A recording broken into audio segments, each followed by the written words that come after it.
அன்பு உள்ளங்கள் அனைவருக்கும் வணக்கம். லக்ஷ்மி அவர்கள் எழுதிய மண் குதிரை அருமையான குடும்ப நாவல். சரணாலயத்தின் முன்னால் ஒரு வழியாக ஸ்கூட்டரை கொண்டு வந்து விக்ரம் நிறுத்தினான். அங்கு வந்து சேர்வதற்குள் எத்தனை குலுக்கல்கள்! கற்சட்டியில் ஊறப்போன மாங்காய் ஊறுகாயை வெயிலில் வைக்கும் முன் அம்மா குலுக்குவார்களே, அதை போல் அவளை போட்டு குலுக்கி தள்ளி கொண்டு வந்து இறக்கிவிட்டான் விக்ரம். ஸ்கூட்டர் வாங்கிய இந்த 2 மாதத்திற்குள் இந்த பயணத்தினால் அவள் உடலில் உள்ள ஒவ்வொரு தசையும் வலித்தது. எலும்புகள் அலறின. உன்னை கொண்டு இங்கே விட்டுட்டு நான் என் ஆஃபீஸுக்கு போகிறதுக்குள்ள தினமும் கொஞ்சம் தாமதமாகிறது. அந்த மேனேஜர் எரிஞ்சு விழறான், முணுமுணுத்தான் விக்ரம். உட்காரும் இடத்திற்கு பின்னால் இருந்த கம்பியை இறுக பிடித்து கொண்டு வந்ததில் அவள் கை சிவந்து வலித்தது. ஒரு பக்கமாக தலையை திருப்பிக் கொண்டு அவன் பேச வந்ததை உற்று கேட்க முயன்றதினால் அவள் கழுத்து வலித்தது. அவனது முணுமுணுப்பை கேட்டு இப்போது நெஞ்சு வலித்தது. பேசாமல் வழக்கம் போல பஸ்ஸில் கூட்டத்திற்குள் மூச்சை பிடித்து கொண்டு வந்திருக்கலாம். 4 ஆண்டுகளாக அவள் அந்த அலுவலகத்திற்கு பஸ்ஸில் தான் வந்து கொண்டிருந்தாள். கல்யாணம் ஆகும் முன் அடையாறிலிருந்து அங்கு வந்து கொண்டிருந்தாள். இப்பொழுது கொஞ்சம் முன்னேறி மந்தை வெளியிலிருந்து வந்து கொண்டிருந்தாள். பயணம் செய்ய வேண்டிய தூரத்தில்தான் அவள் முன்னேறியிருந்தாள். வாழ்க்கையில் சூர்யாவுக்கு ஸ்கூட்டர் பின்னால் சவாரி செய்வது புதிய அனுபவம் இல்லை. பஸ் தவறிவிட்ட பொழுது எத்தனையோ முறை அவள் அண்ணன் சுகுமாரின் ஸ்கூட்டர் பின்னால் அதே அலுவலகத்திற்கு வந்திருக்கிறாள். தலைப்பு காற்றில் பறக்காது, மேல் புடவை சரியாது சீராக இழுத்து சொருகி கொண்டு தோளின் மீது பையை போட்டுக்கொண்டு மடி மீது குடையை வைத்தபடி பொம்மை போல் ஒரு கையை மெல்ல அண்ணன் தோளில் வைத்துக்கொண்டு இன்னொரு கையால் பின்னால் இருந்த இரும்பு கம்பியை பிடித்து கொண்டு பயணம் செய்த அனுபவம் அதிகம் இருந்தது. சுகுமாரன் ஜாக்கிரதையாக வண்டியை ஓட்டுவது வழக்கம். அவள் கணவன் விக்ரமை போல் வெறி பிடித்த வேகத்தில் ஓட்ட மாட்டார். தெருவில் இருக்கும் குண்டு குழிகளை பார்த்து பின்னால் இருப்பவளை மறக்காது கருத்துடன் கவனமாக கூடிய மட்டும் மெல்லவே ஓட்டுவார். அண்ணனுக்கு மனைவி 2 குழந்தைகள் இருந்தனர். அதனால் ஏற்பட்ட பொறுப்புணர்ச்சி, மேலும் 10 ஆண்டுக்கு மேல் ஸ்கூட்டரில் பயணம் செய்த அனுபவம். அவள் கணவன் விக்ரமுக்கு அந்த வாகனம் கைக்கு கிடைத்து கொஞ்சம் காலம்தானே ஆகிறது. அதற்கு முன்னால் அவன் சாதாரண சைக்கிள் தானே பயன்படுத்தினான். வேலை உயர்வு காரணமாக அம்பத்தூர் தொழிற்பேட்டையில் இருந்த தொழிற்சாலை அலுவலகத்திற்கு மாற்றப்பட்டான். மாமனார் ஸ்கூட்டர் வாங்கி தரும் வரை காத்திருக்க முடியவில்லை. அம்மாவை கேட்டு வற்புறுத்தி கடனாக தொகை வாங்கி அந்த வாகனத்தை வாங்கினான். வழி நெடுகிலும் விக்ரம் உரத்த குரலில் பேசி கொண்டு வந்தான். சாலையில் ஓட்டிக்கொண்டிருந்த மற்ற வாகனங்கள் எழுப்பிய ஓசையில், ஸ்கூட்டர் எழுப்பிய சத்தத்தில், விற்றென முகத்தில் மோதி தலைமுடியை புரட்டி கொடுத்த காற்றின் ஓசையில் அவளுக்கு சில வார்த்தைகள் தான் கேட்டன. ஆனாலும் என்ன சொல்கிறான் என்பதை புரிந்து கொண்டு விட்டாள். உங்க அப்பா ஸ்கூட்டர் வாங்கி தருவதாக சொன்னாரே, என்னாச்சு? சில நாளாக அவன் திரும்ப திரும்ப அவளை கேட்கும் கேள்விதான். வேலை முடிந்ததும் வீட்டுக்குள் நுழைந்தவுடன் மாமியார், மாமனார், நாத்தி, மைத்துனர் 4 பேரிடம் இருந்தும் 4 விதமாக எழுந்த வார்த்தைகளின் ஒட்டுமொத்த உருவந்தான் அந்த கேள்வி. கல்யாணமான 3வது மாசமே வாங்கி தரதா சர்க்கரையாக பேசினார் சம்மந்தி. 6 மாசமாக போகுது, சத்தத்தையே காணுமே. வேலையிலிருந்து வந்ததும் வராதுமாக மாமியார் காப்பி டம்ளரை சாப்பாட்டு மேஜை மேல் வைத்துவிட்டு சூடான வார்த்தைகளையும் பரிமாறினாள். முதலில் மௌனமாக தாயை பார்த்து விக்ரம் முறுவலிப்பது வழக்கம். 3 நாட்கள் செல்ல செல்ல அம்மாவின் வார்த்தைகளில் சூடும் ஏற ஏற அவன் முகத்தில் முறுவல் மறைந்து கடுமை பரவியது. இன்னுமா உன் மாமனார் ஸ்கூட்டர் வாங்கி தருகிறார்? தங்கை இழுத்து காட்டினால் போதும், அவன் முகம் சுருங்கி போகும். அருகில் களைப்புடன் காப்பி பருக உட்காரும் மனைவியை கண்களால் வெட்டுவான். அண்ணனின் மாமனார் ஸ்கூட்டர் விற்பனை கம்பெனி ஒன்று திறக்கப் போகிறாராம். முதல் போனி நம்ம அண்ணன் தானாம். கையில் புத்தக அடுக்குடன் வியர்வை வடிய உள்ளே நுழையும் தம்பி குமாரின் கேலி பேச்சு அவன் காதுகளை சிவக்க செய்துவிடும். தம்பி குமார் அவனை விட வயதில் சிறியவன். பார்மசி தேர்வுக்கு படித்து கொண்டிருந்த கல்லூரி மாணவன். ஆனால் பேச்சில் தமையனை மிஞ்சியவன். தம்பிக்கு பதிலளிக்க தெரியாது கண்களால் மனைவியை சுடுவான். உன் மாமனாருக்கு 4 முறை கடிதம் எழுதிட்டேன், பதிலையே காணும். ஆசாமி பெரிய ஆள்தான். மாமனார் சிவபாதம் தொடுக்கும் கணை. 1000 பொய் சொல்லி ஒரு தாலியை கட்டுன்னு சொல்லுவாங்க. ஸ்கூட்டர் வாங்கி தரேன்னு சொன்னது முதல் பொய். இன்னும் 999 பொய்கள் அண்ணன் மாமனார் வீட்டிலிருந்து சீதனமாக வரப்போகுது. தங்கை ரேவதி உரத்த குரலில் கூறிவிட்டு உள்ளே சென்று விடுவாள். 4 பக்கமும் வந்து விழுந்த சொல் அம்புகளுடன் கணவன் கண்களின் ஈட்டி பார்வையின் தாக்குதலையும் காப்பியுடன் விழுங்கிவிட்டு அமைதியாக அவள் எழுந்து குளியல் அறைக்குள் போகுவாள். அலுவலகத்திலிருந்து அவள் திரும்பியதும் கட்டாயம் குளித்து வேறு உடுத்தி கொண்டு இரவு சமையலுக்கு தனக்கு உதவ வேண்டும் என்பது மாமியாரின் கட்டளை. அதற்கு பின் அந்த வீட்டில் முள்மேல் இருப்பது போன்ற உறுத்தலுடன் நத்தையாக நகரும் ஒவ்வொரு வினாடியையும் தள்ளி முடிப்பதற்குள், சீக்கிரம் விடியாதா? விடிந்ததும் அலுவலகத்திற்கு கிளம்ப மாட்டோமா என்று உள்ளம் அலரும். அவளும் எப்படியோ அந்த வீட்டில் மருமகளாக 6 மாதங்களை நகர்த்தி விட்டாளே. அதிசயத்திலும் அதிசயம் இது. நெற்றி மீது புரண்ட கண்களை மறைத்த கூந்தலை ஒதுக்கி கொண்டு அவள் தயங்கியபடி நின்றாள். ஓங்கி உதைத்து வண்டியை மறுபடியும் கிளப்பிய விக்ரம் அவள் பக்கம் எரிச்சலோடு ஒரு முறை திரும்பி பார்த்தான். நான் சொல்லிக் கொண்டு வந்தது நினைவிருக்கட்டும். எதுக்கும் உங்க அப்பாவை தொலைபேசியில் கூப்பிட்டு பேசிடு. அதுக்கும் முடியாட்டி நாம 2 பேரும் இந்த ஞாயிற்றுக்கிழமை உங்கள் வீட்டுக்கு ஒரு பயணம் போயிட்டு வர வேண்டியதுதான். திக்கென்ற உணர்வுடன் அவள் திரும்பினாள். சரணாலயத்தின் 6வது தளத்தில் அவளது அலுவலகம் இருந்தது. லிப்டுக்காக காத்து கொண்டு இருந்தவர்கள் முன் கண் கலங்கி கொண்டு நிற்க அவளுக்கு வெட்கமாக இருந்தது. மிகவும் சிரமப்பட்டு தன் உணர்வுகளை அடக்கிக் கொண்டு அந்த கூட்டத்திற்குள் வந்தாள்.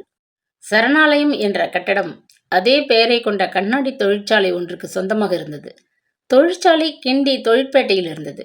நிறுவனத்தின் மொத்த வியாபார கடை சரணாலயத்தின் கீழ்த்தளத்திலும் அலுவலகம் 6வது மாடியிலும் இருந்தன. மற்ற தளங்களில் இருந்த அறைகளை வேறு பல அலுவலகங்கள் வாடகை எடுத்திருந்தன.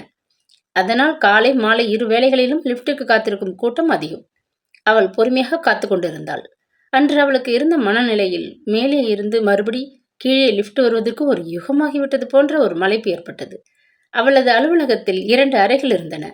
நீளமாக இருந்த பெரிய அறையில் அவள் மற்ற ஊழியர்களுடன் வேலை பார்த்தாள்.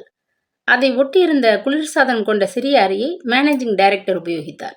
வாரத்திற்கு ஒரு முறை மட்டுமே அவர் தொழிற்சாலையிலிருந்து அங்கு வந்து மேற்பார்வை செய்வார். ஒரு பகல் பொழுது தங்குவதே அபூர்வம். மீதி நாளில் தலைமை கணக்கர் அவர்கள் எல்லோருக்கும் மேல் அதிகாரியாக செயல்பட்டார். அவளை சேர்த்து அங்கே 5 பேர் வேலை பார்த்து வந்தனர். தலைமை கணக்கர் சஞ்சீவிக்கு உதவியாக சேகர் என்ற இளைஞர் இருந்தார். தொலைபேசி இயக்கவும் வருகிறவர்களை கவனித்து பதில் அளிக்கவும் அறையில் முன்னால் தொலைபேசி தொகுப்பு பெட்டி அருகே செல்வி இருந்தாள். தட்டெழுத்து சுருக்கெழுத்து பணியில் ஈடுபட்ட விமலா அதற்கு அடுத்த மேஜை அருகே உட்கார்ந்திருந்தாள். தலைமை கணக்கருக்கு மற்றொரு உதவியாளராக சூர்யா பணிபுரிந்தாள். அவளது இருக்கை பின்பக்கத்து ஜன்னல் அருகே சுவர் ஓரமாக தனியான இடத்தில் அமைந்திருந்தது. வேலை ஓரத்தில் அறைக்குள் பரவலாக இருந்த அவர்கள் அதிகம் ஒருவருடன் ஒருவர் பேச முடியாது இருந்தது. பகல் உணவு நேரத்தின் போது ஆண்கள் இருவரும் கீழே சென்று விடுவார்கள். தலைமை கணக்கர் பாந்தியன் சாலையில் கொஞ்சம் தூரம் காலார நடந்து விட்டு வருவது வழக்கம். சேகர் கீழே நடைபாதையில் நின்று கொண்டு நிம்மதியாக சிகரெட்டை புகைப்பான். பெண்கள் மூவரும் அலுவலகத்திற்குள் உட்கார்ந்து சாப்பிடுவார்கள். தாங்கள் கொண்டு வந்த உணவை மற்றவர்களுடன் பகிர்ந்து கொண்டு அத்துடன் வீட்டு விவகாரங்களையும் மகிழ்ச்சியுடன் பரிமாறிக்கொள்வது வழக்கம். அன்று சூர்யாவுக்கு மற்ற இருவருடன் கலகலப்பாக பேச முடியவில்லை. மூவரும் உணவு பொட்டலங்களை அவிழ்த்து மேஜை மீது பரப்பினர். செல்விக்கு சில தினங்களுக்கு முன்னர் தான் திருமணம் நடந்தது. கழுத்தில் படிந்து கிடந்த மஞ்சள் சரட்டைப் போலவே அவளது மன வாழ்க்கை இன்னமும் புதியதாக பல இன்பமான எதிர்பார்ப்புகளுடன் நிறைந்திருந்தது. உற்சாகமாக அவள் பேசிக் கொண்டிருந்தாள். நானும் என் கணவரும் போன வாரம்தான் தனியாக கொடுத்தனம் செய்ய தொடங்கினோம். என் மாமியார் தான் வீடு பார்த்து ஜாமான்கள் வாங்கி போட்டு உதவினாங்க. அவங்களுக்கு அப்படிப்பட்ட கொள்கை. சிறகு முளைச்ச குஞ்சுகள் தனியே பறக்கணும், தாயின் காலடியை சுத்திக்கிட்டு இருக்கக்கூடாது என்பது அவங்க கருத்து. எனக்கு மாமியார் மாமனார் கூடவே இருக்கணும்னு தான் ஆசையா இருந்தது. ஆனால் அவங்க ஒப்புக்கலை. தனியா நாங்கள் வாழத் தொடங்கினால்தான் பொறுப்புணர்ச்சி ஏற்படும்னு எங்களை கூட வச்சுக்க மறுத்துட்டாங்க. ஆனால் ஞாயிற்றுக்கிழமைகளில் எங்கள் வீட்டுக்கு அவங்க வராங்க. அன்னைக்கு முழுவதும் எங்க வீடு திமிலோகப்படும். கலகலவென்று சிரித்தாள். என் மாமியார் தன் மகனை பிரிஞ்சு வாழ பிரியப்படலை. கல்யாணமான புதிதில் நான் கொஞ்ச நாள் கூட்டு குடுத்தனத்தில் வாயை மூடிக்கொண்டு இருந்தேன். பிறகு மெல்ல என் கணவரிடம் பேசி அவரை அங்கிருந்து கிளப்பி கொண்டு வந்து விட்டேன். சிரித்தாள் விமலா. அவளுக்கு திருமணமாகி 3 ஆண்டு ஆகிவிட்டது. சூர்யாவுக்கு தன் மன வாழ்க்கையை பற்றிய பெருமையை பேசிக்கொள்ள வாயிருக்கவில்லை. திருமணமாகி தேன் நிலவை முடித்துக்கொண்டு புககம் திரும்பிய முதல் நாளே அவள் மாமியார் அவளிடம் கண்டிப்பாக சொல்லிவிட்டாள். உங்கள் வீட்டில் உன் அண்ணன் செய்தது போல இங்கே விக்ரம் எங்களை விட்டுட்டு உன்னோட தனியா குடுத்தனம் செய்ய முடியாது, தெரிஞ்சுக்கோ. அவன் வீட்டுக்கு மூத்த பிள்ளை. தங்கச்சி கல்யாணத்துக்கு இருக்கா. தம்பியின் படிப்பு இன்னும் முடியலை. வேலையிலிருந்து ஓய்வடைஞ்சிருக்கிற அப்பாவின் சம்பாத்தியத்தில் மட்டும் குடும்பம் நடத்த முடியாது. அதனால கூட்டு குடுத்தனமாக எல்லோரும் இருந்தாகணும். ஏதாவது சொல்லி உன் புருஷன் மனதை குழப்பிடாதே. முதலிலேயே தன் அதிகாரத்தின் ஆழத்தை வெளிப்படையாக காட்டிவிட்டாள் அவள் மாமியார். சூர்யா அன்று புறப்பட்ட அவசரத்தில் கணவனுக்கு சப்பாத்தியும் குருமாவும் கட்டி கொடுத்துவிட்டு தன் பங்குக்கு கொஞ்சம் சாம்பார் சோற்றை கலந்து எடுத்துக்கொண்டு வந்திருந்தாள். விமலா தன் பொட்டலத்தை நன்றாக பிரித்து பார்த்துவிட்டு உறக்க சிரித்தாள். வீட்டு வேலையில் கூட நாங்கள் பங்கு போட்டுக்கிறோம். இன்னைக்கு என் கணவர் டிஃபன் கட்டி வைக்க வேண்டிய முறை. என் பொட்டலத்தில் பூரியை வச்சுட்டு தன் பொட்டலத்தில் மசாலா கிழங்கை கட்டி எடுத்துக்கொண்டு போயிருக்கிறார். மகிழ்ச்சியுடன் சிரித்தாள். தவறுகளை கூட வேடிக்கையாக எடுத்துக்கொண்டு சிரிக்க முடியும் அளவு அவர்களிடையே இனிமையான நெருக்க உணர்வு. அவள் காதலித்து கல்யாணம் செய்து கொண்டவள். அதனால்தான் ஒருவரை ஒருவர் நன்றாக புரிந்து கொண்டு நெருங்கி இணைந்து வாழ்கிறார்களோ. சாம்பார் சோற்றை சிறிது எடுத்து வாயில் போட்டுக்கொண்டே சிந்தனையுடன் செல்வியை ஏக்கமாக பார்த்தாள் சூர்யா. சாப்பாட்டை அளந்து கொண்டே விமலா பேசினாள். ஆரம்பத்துல வீட்டு வேலைகளை இருவரும் பங்கிட்டு கொள்ளணும்னு எங்களுக்குள் ஒரு ஒப்பந்தம் இருந்தது. ஆனா என் கணவர் வேலைக்கு தினமும் வெகு தூரம் போய் வர வேண்டியிருக்கு. வேலையும் ரொம்ப கடினமானதாக இருக்கு. ரொம்ப களைப்போடு வீடு வருகிறார். எனக்கு அவரை பார்க்கவே பரிதாபமாக இருக்கு. அதனால இப்பெல்லாம் நானே வீட்டு வேலை முழுவதையும் கவனிக்கிறேன். வந்ததும் அவரை கொஞ்சம் ஓய்வு எடுக்கச் சொல்லி வற்புறுத்துவேன். ஆனால் எனக்கு ஒரு தலைவலி காய்ச்சல் வந்தால் அவர் உருகி போய் விடுவார். அடுப்புக்கிட்ட போகவே விட மாட்டார். பச்சை குழந்தை போல கபடமே இல்லாத மனம் அவருக்கு. மிகவும் பெருமையோடு சொன்னாள். விமலாவுக்கு பெற்றோர்கள் ஏற்பாடு செய்த திருமணம். ஒருவரை ஒருவர் புரிந்து கொண்டு எத்தனை அன்பாக ஒற்றுமையாக வாழ்கிறார்கள். சூர்யாவின் கல்யாணமும் பெற்றோர்கள் பார்த்துதானே செய்து வைத்தது. அவளுக்கும் அவள் கணவருக்கும் இடையே இந்த குறுகிய காலத்திற்குள் ஒரு பெரும் சுவர் எழும்பிக் கொண்டு போகிறதே ஏன்? ஒருவரை ஒருவர் புரிந்து கொள்ளாதது ஏன்? நெஞ்சை அழுத்திய துன்ப உணர்வு சகிக்க முடியாத வேதனை பெருமூச்சு எறிந்தாள் அவள். நீ இன்னமும் கூட்டு குடும்பத்தில் தானே இருக்க? உன் சங்கதி என்ன? ஒண்ணுமே சொல்ல மாட்டேங்கிறியே. செல்வி அவளை கேலி செய்தாள். போலியாக புன்முறுவல் அளித்தாள் சூர்யா. அவர்களிடம் உண்மை நிலையை எப்படி சொல்ல முடியும்? அவமான உணர்வில் தனக்குள் குன்றி போனாள். 6 மாசம் தானே ஆகிறது. அதற்குள் சொல்றதுக்கு அதிகம் ஒண்ணுமில்லை. எந்த விதமான ஆர்ப்பாட்டங்களும் இல்லாமல் வாழ்க்கை ரொம்ப சாதாரணமாக போய்கொண்டிருக்கு. அவ்வளவுதான். மழைப்பு விட்டு விட்டு கையை கழுவ எழுந்து வெளியே சென்றாள். சாப்பாட்டிற்கு பின்னர் மற்ற 2 பெண்களும் சிறிது நேரம் அங்கே இருந்த அங்காடி ஒன்றிற்கு போய் சுற்றி பார்த்து வர கிளம்பினார்கள். யாரும் இல்லாத அந்த சமயத்தை சூர்யா பயன்படுத்திக் கொள்ள விரும்பினாள். கொஞ்சம் தொலைபேசியை பயன்படுத்த விரும்புகிறேன். குழைவாக செல்வியிடம் அனுமதி கேட்டாள். கணவனுடன் பேசணுமாக்கும்? தாராளமா பேசிக்கோ. நாங்கள் இடைஞ்சலா இங்கே இருக்க மாட்டோம். கணக்கர் மேஜை தொலைபேசியில் தொடர்பு கொடுத்திருக்கிறேன். போ, வேடிக்கையாக சொல்லிவிட்டு வெளியேறினாள். சூர்யாவின் பிறந்த வீட்டில் தொலைபேசி போன்ற வசதிகள் கிடையாது. ஓய்வடைந்து வீட்டில் தங்கிவிட்ட அவள் தந்தைக்கு வந்த பென்ஷன் மிகவும் சொற்பம். அடுத்த மகள் வேலைக்கு போக தொடங்கி இருந்தாள். அவளது சம்பாத்தியத்தையும் மகன் கொடுத்த கொஞ்சம் தொகையையும் வைத்துக்கொண்டு அம்மா பற்றாக்குறை பட்ஜெட்டில் குடும்பம் நடத்தி கொண்டிருந்தாள். சூர்யாவுக்கு பின் படிக்கட்டுகள் போல 3 பெண்கள் கல்யாணத்துக்கு இருந்தார்கள்.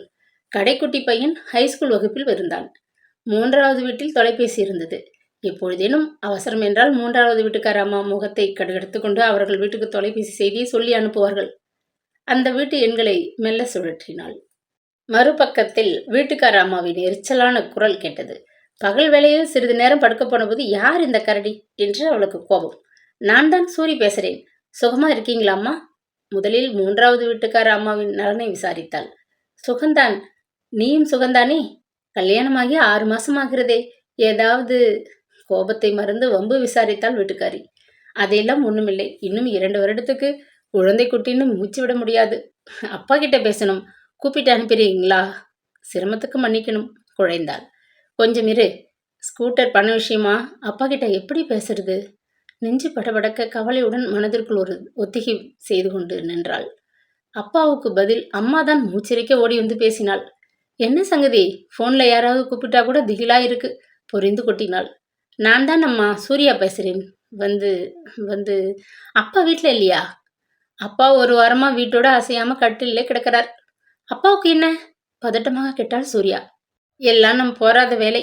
உங்க அப்பாவுக்கு சர்க்கரை நோய் இருக்கு இல்லையா? உடம்ப கவனிச்சுக்கிறதே இல்லை. சர்க்கரை ஏறி போயிருக்கு. அத்தோட தோட்டத்துல ஒரு கால் இடறி நகம் பயர்த்து சீழ் பிடிச்சு போச்சு. இப்போ காலெல்லாம் வீங்கி போச்சு. ஊசிக்கும் மருந்துக்குமே பணம் தண்ணியா செலவாகி விடுறது. சின்னவனுக்கு புத்தகம் வாங்க முடியாது திண்டாடிட்டேன். இதெல்லாம் எனக்கு தெரியாதுமா. ஒரு கார்டு போட்டிருக்க கூடாதா? எனக்கு கூட வெளியில போக நேரம் இருந்தா தானே. உன் தங்கச்சிக்கு 2 நாளா காய்ச்சல். மருந்து ஒத்துக்காம உடம்பெல்லாம் பொறி பொறியா வாரி கொட்டிடுச்சு. அம்மையா அம்மா? சே, அலர்ஜின்னு டாக்டர் சொன்னார். ஒரு சமயம் மஞ்சள் காமாலையாக இருக்கலாம். நாங்கள் ஞாயிற்றுக்கிழமை அங்கே வருவதாக இருந்தோம். இதை கேட்டா எங்க மாமியார் பயப்படுவாங்க. எங்க 2 பேரையும் நம்ம வீட்டுக்கு வரவிட மாட்டாங்க. சாதாரண காய்ச்சல் தான். நீங்கள் வரலாம், வாங்கோ. அம்மா அன்புடன் அழைத்தாள். சூர்யாவுக்கு துக்கம் நெஞ்சை அடைத்தது. பாவம் அம்மா. அந்த சிரமமான சூழ்நிலையிலும் மகளையும் மருமகனையும் பிறந்த வீட்டுக்கு அழைத்து சீராட்ட விரும்புகிறாங்க. உண்மையான காரணத்தை சொன்னால் அதிர்ந்து போய் விடுவாங்களே. வைத்தியம் செய்து கொள்ள கூட பணம் தட்டுப்பாட்டு கொண்டிருக்கும் நிலையில் அப்பா ஸ்கூட்டருக்கான 8000 ரூபாயை எப்படி கொடுக்க போகிறார்? ஞாயிற்றுக்கிழமை அவர்கள் இருவரும் அடையாருக்கு போகக்கூடாது. விக்ரமிடம் ஏதாவது சொல்லி தடுத்து விட வேண்டும். தங்கைக்கு காமாலை காய்ச்சல் கடுமையாக கண்டிருக்கிறது என்றால் அவள் மாமியாருக்கு நோய்கள் என்றாலே கிளி. எங்கே தன்னை வந்து ஒட்டி கொண்டு விடுமோ என்று அஞ்சி அவர்களை கொஞ்சம் காலம் அடையாறு பக்கமே போக விட மாட்டார்கள். ஸ்கூட்டர் பணத்தை பற்றிய விவகாரத்தை ஒத்தி வைக்க இதுதான் சரியான வழி. அப்பாவின் உடம்ப கவனிச்சுக்க சொல்லுங்க. தங்கச்சியையும் பார்த்துக்கோங்க. நாங்க இன்னொரு சமயம் வரும். முன்னாடியே தெரிவிச்சு விட்டு தான் வருவோம். தொலைபேசியை கீழே வைத்தாள். இப்போ அப்பா கொடுக்க வேண்டிய பண விவகாரத்தை ஒத்தி வைக்க முடியும். அவள் மாமியார் மூட்டை பூச்சியாச்சே. 2 நாள் சும்மா இருப்பாள், பிறகு கடிக்க ஆரம்பித்து விடுவாளே. யோசனையுடன் ஜன்னல் வெளியே தெரிந்த கூவத்தை பார்த்து கொண்டு நின்றாள். மந்தை வெளியில் புதிதாக உருவாகியிருந்த குடியிருப்பு பகுதியில் அவர்கள் வசித்தனர். வாடகையை விக்ரம் வேலை பார்த்த நிறுவனம் கொடுத்தது. அதனால் கங்காவுக்கு அதை பற்றி கவலை இருக்கவில்லை. ஆனால் அவள் நினைத்தபடி மகளின் கல்யாணத்திற்கு வேகமாக பணத்தை சேமிக்க இயலவில்லை. அவள் கணவன் சிவபாதம் பெரும் ஊதாரி. சம்பாதித்த காலத்தில் குதிரைவாளில் சேமிப்பை விட்டுவிட்டு ஓய்வு காலத்தில் கிடைத்த சொற்ப தொகையை மனைவியிடம் கொடுத்துவிட்டு எதற்கும் அவள் கையை எதிர்பார்த்து கொண்டு இருந்தவர். மாம்பழம் வரை ஒரு சிநேகிதரை பார்க்கணும். ஒரு 5 ரூபாய் இருந்தா எடுத்து வை. வெறுங்காயோடு அங்கே போக முடியாது. அவங்க குழந்தைகளுக்கு ஏதாச்சும் மிட்டாய் கிட்டாய் வாங்கிட்டு அவர் முடிக்கும் முன் கங்கா கோபத்தில் வெடித்தாள். ஊருக்கெல்லாம் மிட்டாய் வாங்கி வழங்க இங்கே கொட்டி வச்சிருக்கல. மாம்பழம் போக வேண்டாம். கால் பரபரத்தா நாகேஸ்வரர் பார்க் வரை கொஞ்சம் நடந்துட்டு வாங்க. உடம்புக்கு நல்லது. மனிதன் அடங்கி போய்விடுவார். சின்ன வயதிலே அவளை அவர் பம்பரமாக ஆட்டி வைத்தார். வயது காலத்தில் அவளிடம் அடங்கி கிடந்தார். அப்படி அவர் வாழ்க்கை திசை மாறிவிட்டது. ஆனாலும் வாய் அரட்டலுக்கு மட்டும் அவரிடம் குறைவில்லை. வீட்டுக்கு தான் இன்னமும் தலைவன் என்கிற ரீதியில் ஏதாவது சொல்லி மனைவியை தவிர மற்றவர்களை அதட்டாவிட்டால் அவருக்கு பொழுதே போகாது. அந்த வீட்டில் தற்சமயம் ஏமாந்தவள் சூர்யாதான். மாலை வேளைகளில் அவள் தன் கணவனுக்கு காத்திராது பஸ் பிடித்து நேர வீட்டுக்கு முன்னதாக திரும்பி விடுகிறது வழக்கம். அன்று மாலை அவள் உள்ளே வந்து மெல்ல செருப்புகளை நடையில் கழட்டி வைத்துவிட்டு மெல்ல நகர்ந்தாள். உன் அப்பாவோட பேசினியா? மாமனார் அதட்டல் போட்டார். நெஞ்சு துணுக்குற்று அவள் அப்படியே நின்று விட்டாள். உள்ளே காரியமாக இருந்த கங்கா அவசரமாக வெளிப்பட்டாள். மறந்துட்டேன்னு சாக்கு சொன்னால் யார் விட போறாங்க? ஞாயிற்றுக்கிழமை இவளோட விக்ரம் அடையாறு வரை போய் நேரே கேட்டுட்டு வர்றதுதான் நல்லதுன்னு ஏற்கனவே அவங்கிட்ட சொல்லியிருக்கேன். சூர்யா அதிர்ந்து போனாள். அடையாறு போய் மாமனாரை பார்க்க வேண்டும் என்றது அவன் எடுத்த முடிவல்ல, அவளுடைய மாமியாரின் கட்டளை. மாமனார் கூட ஒத்துப்பாடுகிறார், அவ்வளவுதான். எச்சிலை விழுங்கி கொண்டாள். அந்த வீடு அவளது கணவனின் நிறுவனம் அவர்களுக்கு தந்த உபயம்.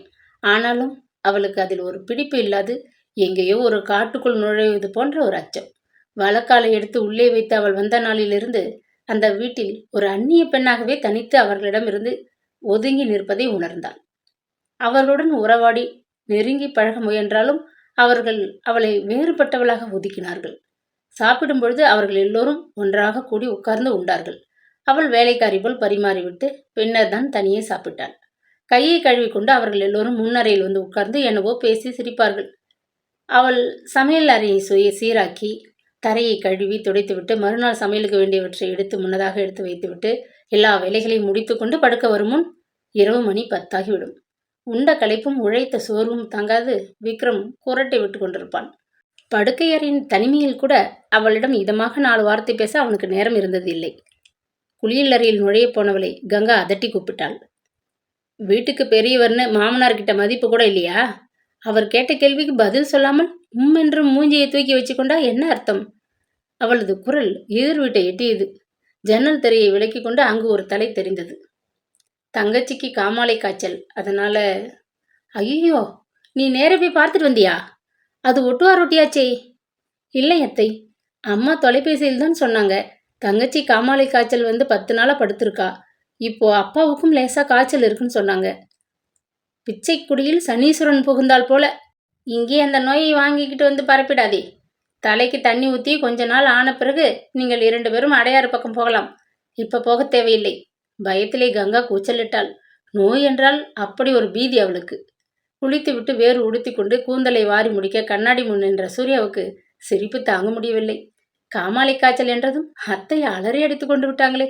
அம்மை இன்னொன்னு சொல்லியிருந்தால் ரொம்பவும் பயந்து போயிருப்பாங்க. ஒரு வருடத்துக்கு அந்த பக்கமே போக விட்டுருக்க மாட்டாங்களே. அடடா, கொஞ்சம் பொய்யை மாற்றி அழுத்தமாக சொல்லியிருக்கலாமே. தெரியாம போச்சு. தனக்குள்ளே சிரித்து கொண்டாள். கொஞ்ச நாள் அந்த ஸ்கூட்டர் பேச்சு வீட்டிலே அடிபடவே இல்லை. அன்று மாதத்தின் முதல் வாரம் முழுவதும் அவள் எப்பொழுதும் அமைதியாக இருப்பாள். கோபம் வந்தாலும் கூச்சலிட்டு பேச மாட்டாள். பணம் பீரோவுக்குள் இருக்கும் வரை அவளிடம் பண்பு நிழலாடும். மாத கடைசியில் காய்கறிகள் கூட வாங்க காசு இல்லாது பணமுடை ஏற்படும் போதுதான் அவள் சுள்ளென்று எரிந்து விழுவாள். இளைய மகன் குமார் கங்காவின் செல்ல பிள்ளை. வாரத்திற்கு 2 ஆங்கில படமாவது பார்க்காவிட்டால் அவன் மண்டை வெடித்துவிடும். அவன் கேட்கும் முன் கங்கா டிக்கெட்டுக்கு பணத்தை எடுத்து டக்கென்று கொடுத்து விடுவாள். சூர்யா வீட்டில் இருந்தபோது வாரம் தவறாமல் ஞாயிற்றுக்கிழமைகளில் தமிழ் படம் பார்க்க புறப்பட்டு விடுவாள். தங்கைகள் தோழிகள் என்று ஒரு கூட்டத்தை சேர்த்து கொண்டு பஸ் பிடித்து தொலைதூரம் இருக்கும் தியேட்டர்களுக்கு கூட சலிக்காது போய் படம் பார்த்து விட்டுத்தான் திரும்புவாள். அப்படி ஒரு பைத்தியம் வாரம் முழுவதும் வேலை செய்கிறாள். போகட்டும் குழந்தை. அவள் தாய் தாராளமாக அவளுக்கு அனுமதி வழங்கி விடுவது வழக்கம். கல்யாணமானதும் தேன் நிலவின் போதுதான் சேலத்தில் அவளும் அவள் கணவனும் நாளைக்கு ஒரு படம் என்ற விகிதத்தில் பார்த்து மகிழ்ந்தார்கள். புக்ககம் வந்த பின்னர் அவள் சினிமா ஆசையை கட்டோடு உதறிவிடும்படி ஆகிவிட்டது. வீட்டுக்கு வந்த மருமகளிடம் கங்கா தன் நிபந்தனைகளை அவிழ்த்து விட்ட போது கூடவே அதையும் சொல்லிவிட்டாள். கூட்டாக நாம் எல்லோரும் வாழற வீடு இது. அதனால சினிமா டிராமான்னு புருஷனோட தனியா கிளம்பணும்னு அடிப்படாதே. எல்லோருக்கும் டிக்கெட் வாங்க கையில் பணம் இருந்தா போவோம், இல்லாட்டி வீட்டில் விழுந்து கிடப்போம், புரிகிறதா என்று அதட்டினாள். அலுவலகத்தில் ஒரு நாள் உணவின் போது பேச்சு சினிமா பக்கம் திரும்பியது. நானும் என் கணவரும் நேற்று ஒருதலை ராகம் பார்த்துட்டு வந்தோம். டிக்கெட்டுக்கு டிரைவனுக்கு ஆட்டோவில் எல்லாத்துக்கும் சேர்த்து 20 ரூபாய்க்கு மேல் ஆயிட்டது. நம்ம சம்பாத்தியத்தில் வார வாரம் சினிமாவுக்கு போக கட்டுப்படி ஆகாது. இந்த பழக்கத்தை நிறுத்தணும்னு நினைச்சு கொண்டேன் சொல்லிவிட்டு சிரித்தாள் விமலா. வேலையின் நடுவே ஜன்னல் வழியே கூவம் ஆற்றை பார்த்தபடி சற்றென்று தனக்குள்ளே சூர்யா கணக்கு போட்டு பார்த்து கொண்டாள். ஒரு நல்ல படத்தை பார்க்க அவள் ஆசைப்பட்டாள். அவள் குடும்பத்தினருக்கும் சேர்த்து 6 உயர் வகுப்பு டிக்கெட்டுகள் வாங்க வேண்டும். மாமனாருக்கு முட்டி நோவு, அவருக்காக டாக்ஸி வைக்க வேண்டும். பிறகு திரும்பும்போது வழியில் எங்கேயாவது ஓட்டலில் எல்லோரும் காஃபி டிஃபன் வாங்கி கொடுத்து உபசரிக்க வேண்டும். மறுபடியும் மாமனாருக்கும் மற்றவர்களுக்கும் டாக்ஸி. எல்லாம் செலவும் சேர்த்தால் 3/4 நோட்டுக்கு மேல் ஓடிவிடும். செலவை நினைத்தபோது அவளுக்கு அச்சமாக தான் இருந்தது. அந்த பயம் காரணமாக அவள் தன் ஆசையை தியாகம் செய்து வந்தாள். ஆனால் அவள் மைத்துனன் குமார் யாருக்காகவும் எதற்காகவும் தன் தேவைகளை துறக்க முன்வரவில்லை. நினைத்தபோது அவன் மட்டும் தனியே படத்திற்கும் நாடகத்திற்கும் போய் வந்து கொண்டிருந்தான். அவனை தட்டி கேட்க அந்த வீட்டில் யாருக்கும் அதிகாரம் இருந்ததாக தெரியவில்லை. அப்படி ஒரு சலுகை அவனுக்கு அவன் தாயிடம்.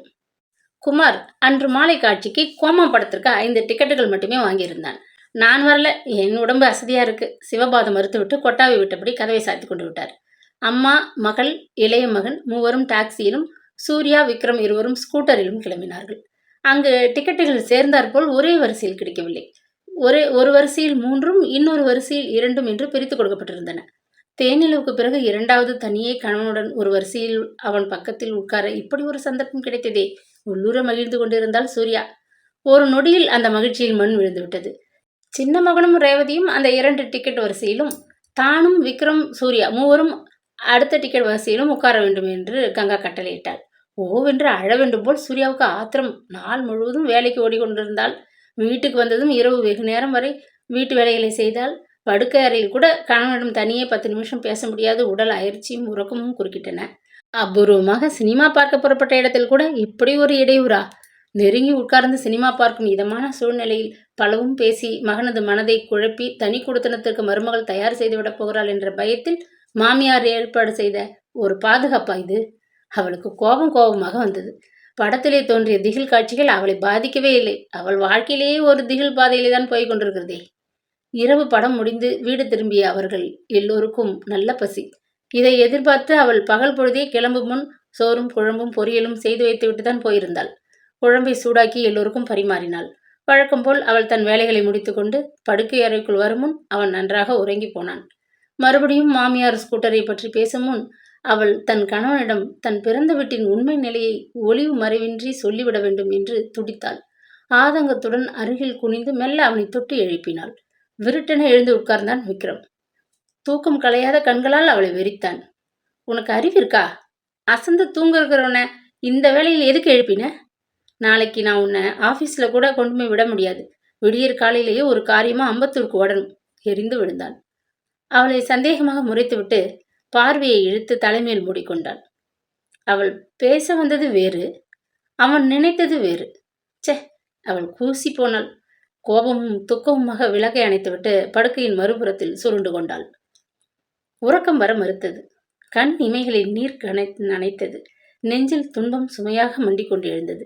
மன வாழ்க்கை என்பதை பற்றி அவள் கொண்டிருந்த கனவுகள் தான் எத்தனை. அவளுக்கு வாய்த்திருக்கும் வாழ்க்கையின் வேடிக்கையான நிலைதான் என்ன? பெண் பார்க்கும் படலத்தை அவர்கள் தொடங்கும் முன் அவள் விக்ரம் என்ற ஆண் மகனை கனவில் கூட கண்டதில்லை. அவள் தந்தைக்கு யாரோ அந்த குடும்பத்தை பற்றி சொன்னார்கள். பையன் ராஜா போல இருப்பான், கௌரவமான குடும்பம், பையனின் தந்தை ஓய்வடைந்த ஒரு இன்ஜினியர், தந்தை தஞ்சை மாவட்டத்தைச் சேர்ந்தவர்கள், ஆனால் வெகு காலமாக சென்னையில் தான் வசிக்கிறார்கள். சொந்த வீடு வாசல் என்று எதுவும் கிடையாது. பையன் MBA முடித்திருக்கிறான், நல்ல வேலையில் இருக்கிறான், கை நிறைய சம்பாதிக்கிறான். பெரிய குடும்பம் இல்லை, ஒரே ஒரு மகள், 2 மகன்கள். மகளை கட்டி கொடுத்து விட்டால் பின்னர் பொறுப்பு எதுவும் கிடையாது. இளைய பிள்ளை பார்மசி தேர்வுக்கு படிக்கிறான். அவன் படித்து பட்டம் பெற்றதும் பெண்ணை கொடுத்து மருந்து கடை வைத்து தர எத்தனையோ பேர் நான் நீ என்று போட்டி போடுகிறார்கள். மொத்தத்தில் இது நல்ல குடும்பம்.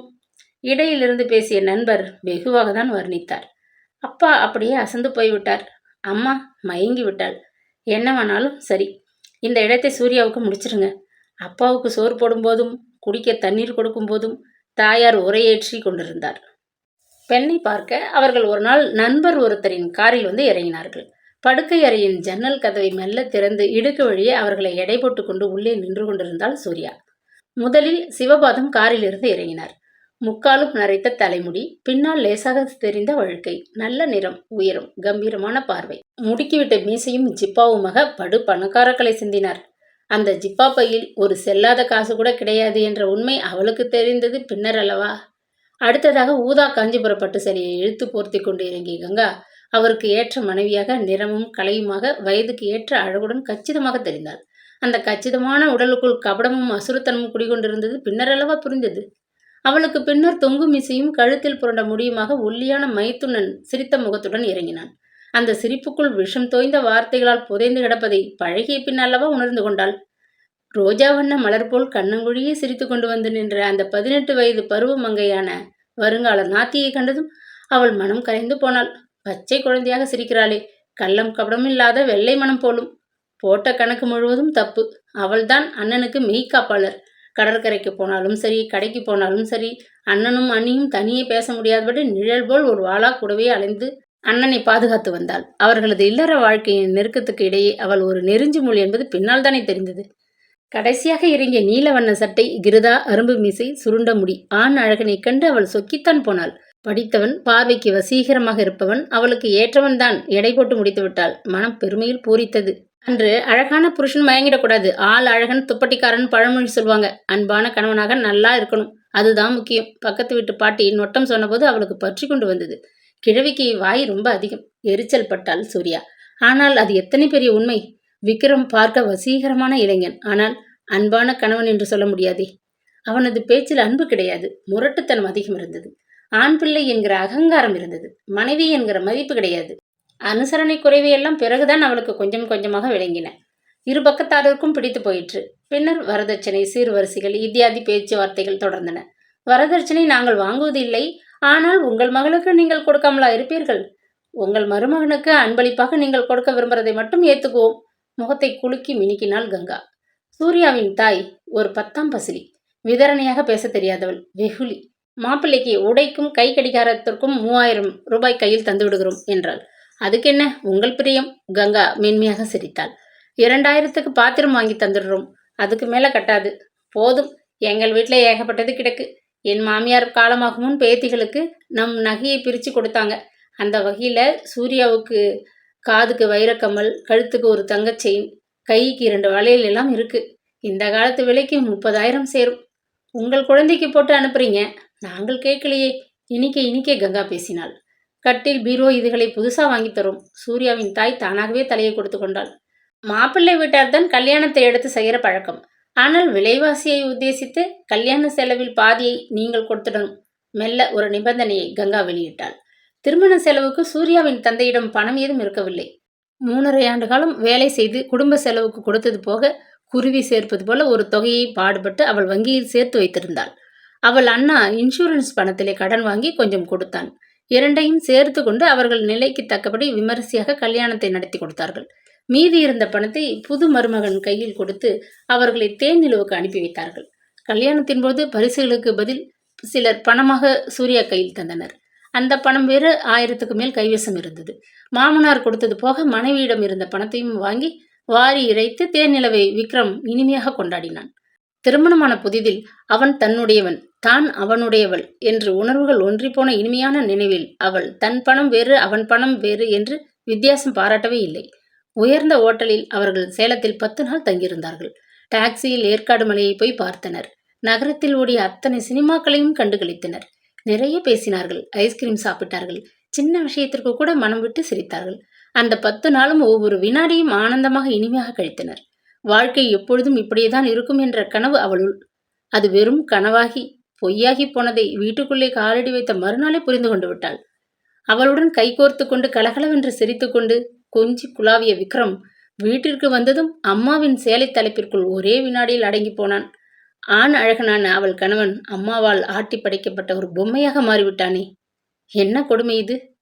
கண்களில் இருந்து சூடாக கண்ணீர் துளிகள் தலையணை மீது வழிந்து கன்னத்தை நனைத்தது. அவள் மெல்ல அழுது கொண்டிருந்தாள். மூக்கிற்குள் புகுந்துவிட்ட தண்ணீரை மெல்ல துடைத்து கொண்டு மூச்சை உள்ளே இழுத்தாள். சுரீர் என்ற ஓசை கேட்டதும் வெடுக்கென்று விக்ரம் திரும்பினான். தலைமாட்டில் இருந்த விளக்கை பொருத்தினான். அழுது சிவந்து போன அவள் கண்கள் வெளிச்சத்தில் கூசின. இப்ப எதுக்கு அழுது அசாத்தியம் பண்ற? எரிச்சலோடு கேட்டான் அவன். நான் ஒன்றும் அழலை, சமாளித்தாள் சூர்யா. அழ வேண்டியவன் நான். உங்க அப்பன் பேச்சை கேட்டுக்கிட்டு முடிக்காது பற்களை கடித்துக்கொண்டு படுக்கையில் புரண்டு வெறுப்போடு முகத்தை மறுபக்கம் திருப்பி கொண்டான். சம்மட்டியால் ஓங்கி இடித்து விட்டது போன்ற அதிர்ச்சி அவளுக்கு. உங்க அப்பன் பேச்சை கேட்டுக்கொண்டு ஏமாந்து போய் உன்னை கட்டி கொண்டேன் என்றுதானே சொல்ல வந்தவன்? பிடிக்காது முகத்தை திருப்பி கொண்டு விட்டான். அப்படியானால் ஒரு ஸ்கூட்டருக்காகத்தான் அவளை மணந்து கொண்டானா?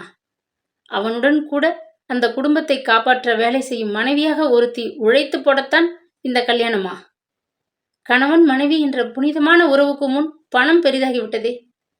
காதல் கல்யாணங்கள் பெரும்பாலும் தோல்வி அடைகின்றன என்கிறார்களே. பெற்றோர்கள் பார்த்து செய்து வைக்கும் கல்யாணம் எல்லாமே வெற்றி நடை போடுகிறதா? அவளைப் போல எத்தனை படித்த பெண்கள், உத்தியோகம் செய்கிற பெண்கள், வீட்டையும் வெளி வேலையையும் பொறுமையாக சுமக்கும் பெண்கள் மன வாழ்க்கையில் ஏமாந்து நிற்கிறார்களோ? பெற்றோர்கள் பார்த்து செய்து வைக்கும் திருமணங்கள் 100க்கு 100 வெற்றி என்றால், மண்ணெண்ணெயில் மறித்த பெண்களை பற்றியும் மாடியிலிருந்து குதித்து செத்த பெண்களை பற்றியும் செய்திகள் பத்திரிகைகளில் இடம்பெற்றிருக்குமா? பணத்தையும் செலவழித்து உடலால் உழைத்து உணர்வுகளை கொட்டி தந்து ஒரு நல்ல பெண், அறிவுள்ள படித்த நல்ல பெண் குடும்பத்தின் கொத்தடிமையாகி விடுவதுதான் திருமணமா? நாகரிகம் மலிந்துவிட்ட இந்த காலத்தில் கூட பெண்களுக்கு இப்படி ஒரு அவல நிலையா? திருமணம் என்கிற புதை மணலில் பெண்ணாளவள் அழுந்தி மண்ணாகி போய்விடுகிறாளே. ஐயா பாரதியாரே, நீர் கண்ட அந்த புதுமை பெண் எங்கே? அவள் எங்கே? உடம்பை குலுக்கிய விமல்களை அடக்கி கொண்டு வேதனையுடன் படுக்கையில் புரண்டு படுத்தாள் சூர்யா. விக்ரம் நிம்மதியாக குரட்டை விட்டுக்கொண்டு உறங்கி போனான். நாட்கள் மெல்ல நகர்ந்தன. கங்காவுக்கு மறுபடியும் ஸ்கூட்டரை பற்றிய நினைப்பு வந்துவிட்டது. அவளுக்கு ஒரு கெட்ட பழக்கம். சாப்பிடும் போதுதான் எல்லாவற்றையும் பேசி முடிப்பாள். அன்று இரவு சாப்பாடு மேஜையை சுற்றி யாவரும் உட்கார்ந்திருந்தனர். வழக்கம் போல் சூர்யா பரிமாறிக்கொண்டிருந்தாள். நீயா முயற்சி செய்வான்னு நான் பேசாமல் இருந்தேன். ஒன்றும் நடக்கிற மாதிரி தெரியலையே, ஆரம்பித்தாள் கங்கா. விக்ரம் கவலையுடன் நிமிர்ந்து அவளை பார்த்தான். வாய்க்குள் திணித்து கொண்ட சோற்றை அவன் விழுங்கும் முன் கங்கா படப்படுத்தி விட்டாள். உனக்கு கடனாக கொடுத்த பணத்துக்கு வட்டியும் சேர்த்து கொடுத்துடணும். வங்கியில் இருந்தா எனக்கு வட்டி கிடைக்கும் இல்லையா? கம்பெனிலோ வேற எங்கேயோ நீ கடன் வாங்கியிருந்தா அதிக வட்டி தரணுமென்னு ஆதங்கப்பட்டுக்கிட்டு கொடுத்த. இப்ப முதலுக்கே மோசம் வந்துட்டு போல இருக்கே. உரத்த குரலில் கோபமாக பேசினாள். குற்றம் சாட்டப்பட்டு கூண்டிலே அவன் நிற்பது போல யாவரும் அவனையே விரித்தனர். மூக்கும் முகம் ஜிவ்வென்று சூடாகிவிட்டதை உணர்ந்தான் விக்ரம். கோபமும் வெக்கமும் அவன் நெஞ்சை துடிப்பை கூடுதலாக்கின. கீழ் உதட்டை கடித்துக்கொண்டு தாயை ஒரு கணம் முறைத்தான். ஆனால் கங்கா சளைத்தவள் இல்லை. எனக்கு பணம் திரும்ப கைக்கு வந்தாகணும். அதுவும் சீக்கிரம் வங்கி கொடுக்கும் வட்டியோட திருப்பிடு. ஒரு ஆபத்து அவசரம்னு நான் பாடுபட்டு சேர்த்து வச்சிருந்தது. போனால் போகட்டும்னு எடுத்து கொடுத்தேன். உன் துப்புக்கிட்ட மாமனாரை போய் அதட்டி பணத்தை கறந்துக்கிட்டு வர்ற காரியத்தை முதல்ல பாரு. நாம பேசாம இருந்தா அந்த பாவி மனுஷன் மறந்தே போனாலும் போயிடுவார். எந்த ஒரு பெண்ணும் தன் பிறந்து விட்டார்களை புக்ககத்தார் நிந்திப்பதை நிம்மதியாக கேட்டுக்கொண்டு இருந்து விட மாட்டாள். ஆத்திரமும் அழுகையும் பொத்து கொண்டு வந்தன சூர்யாவுக்கு. அவள் கரங்கள் நடுங்கின. அவர்கள் அனைவரும் ஒரு கட்சி. அவள் ஒருத்தியாகவே தனது குடும்பத்தின் மானத்தை காக்க ஒரு வார்த்தையாவது சொல்லியாக வேண்டும். எங்க அப்பா கிட்ட பணம் இருந்தா இந்த நொடியிலேயே கொண்டு வந்து கொடுத்துருவார் அத்தை, திணறினாள் அவள். பறிஞ்சுக்கிட்டு பேச வந்துட்டியா? இன்னுமா உங்க வீட்டுல யாரும் அந்த காய்ச்சலிலிருந்து எழுந்து நடமாடல? இப்ப உங்க அப்பனை யார் ஸ்கூட்டர் கேட்டது? அதுக்கு நாங்க செலவழிச்ச பணத்தை கொடுத்துட்டா போதும் தானே சொல்றேன். அதை தேடி வாங்குற சிரமம் கூட நாங்க அவருக்கு வைக்கல. அதற்கு மேல் தாங்க முடியாதவளாய், பதில் பேச தோன்றாதவளாய் பதற்றமாக அவள் குழம்பை இலையில் வார்த்தாள். அடி பாவி, என் கை மேல ஊத்திட்டியே! கொஞ்சம் அசந்து போயிருந்தால் என் தலை மேல ஊத்திடுவ போல இருக்கே. பிறந்த வீட்டை பத்தி ரோஷம் பொத்துக்கிட்டு வந்துச்சா?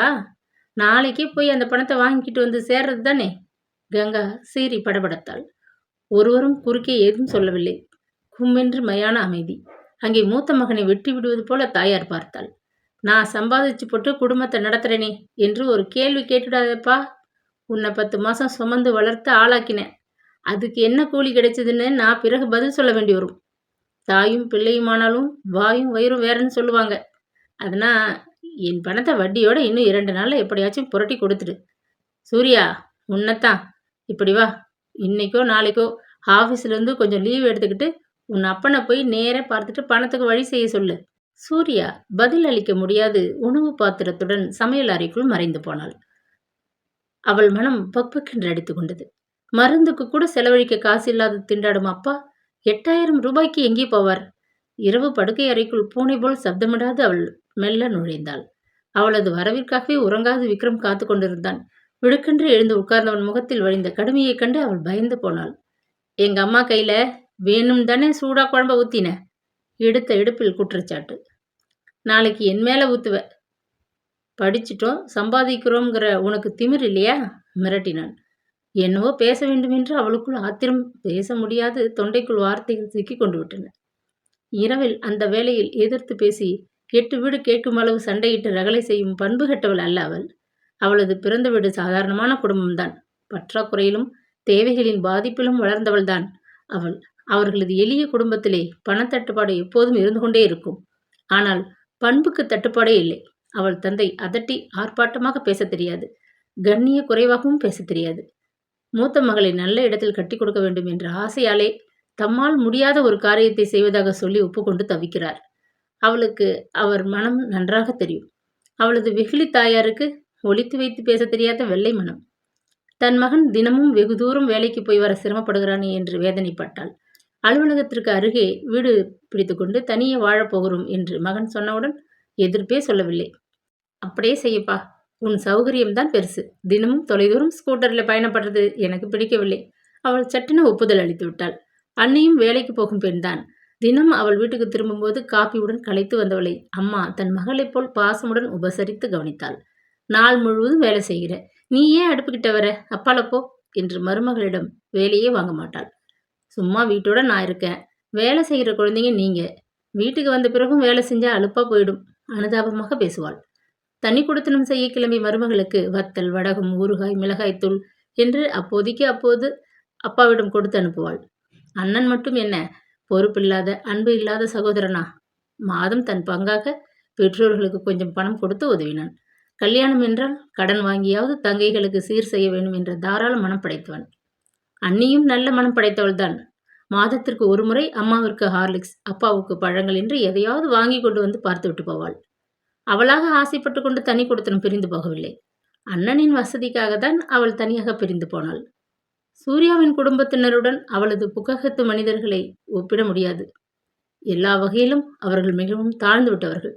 பலவும் சிந்தித்தபடி அவள் அமைதியாக தரையை பார்த்தாள். நாளைக்கு நீ அம்மா சொல்படி அலுவலகத்திலிருந்து உங்கள் வீட்டுக்கு நேரே போ. உங்க அப்பா கிட்ட பணத்துக்கு வழி செய்துட்டு வந்துடு. இல்லாட்டி இந்த வீட்டில் எனக்கு நிம்மதியே இருக்காது. அவன் எரிச்சலுடன் சேரினான். அவனுடைய அழகான முகம் ஆத்திரத்திலே அசிங்கமாக தெரிந்தது. என்ன விழிக்கிற? விளக்க அணைச்சிட்டு படு. பணத்தை பத்தி மறக்காதே. இன்னும் 2 நாள்ல அம்மா கிட்ட கொடுத்தாகணும். உருமலுடன் போர்வையை இழுத்துக்கொண்டு மறுபக்கம் திரும்பினான். ஆசை 60 நாள், மோகம் 30 நாள் என்பது எவ்வளவு பெரிய உண்மை! ஒரு சில மாத தாம்பத்திய வாழ்விற்குள் இப்படி ஒரு சலிப்பு வந்து விட்டதா? அவள் மீது பணத்திற்கு இப்படி ஒரு வேகமா? வேடிக்கைதான். விளக்கை அணைக்கும் முன் மீண்டும் ஒருமுறை கண்களை மூடிக்கொண்டிருந்த அவன் முகத்தை உற்று பார்த்தாள். தேன் நிலவின் போது அந்த ஓட்டல் அறையில் அவன் உறங்கும் போது விடுவிளக்கின் வெளிச்சத்தில் எத்தனையோ முறை அவன் முகத்தை அன்போடும் வியப்போடும் பார்த்தபடி அருகில் அமர்ந்திருக்கிறாள் அவள். கண்களை மூடிக்கொண்டு ஒரு பச்சிலும் குழந்தை போல நெற்றி மீது முடி தவழ அவன் உறங்குவதைக் கண்டு மனம் நெகிழ்ந்து போயிருக்கிறாள். கபடமே தெரியாதவன், குழந்தை உள்ளம் படைத்தவன் என்றெல்லாம் எண்ணி பெருமையில் பூரித்து பாசம் பொங்க மெல்ல நெற்றி முடியை தள்ளிவிட்டு அவன் தோள் ஒரு பெரும் தூண் போல ஒரு துணையாக அவளுக்கு அருகில் எப்பொழுதும் இருக்கும் என்ற மனத்தெம்பு உண்டாகும். ஆனால் இப்போதோ சாய்ந்த மரம்போல் படுக்கையின் பெரும்பகுதியை அடைத்துக் கொண்டு அவன் கிடந்தான். ஆனால் அவளுக்கு துணைவனாக இல்லை, பகைவனாக இருக்கிறான். அவளை மயக்கி அந்த வசீகரமான முகக்கலை எங்கே போயிற்று? பேயறைந்து விட்டது போல ஒரு அவலத் தொற்றும். விளக்கை அணைத்தாள். கட்டிலின் ஓரத்திலே உடலை சுருட்டி கொண்டாள்.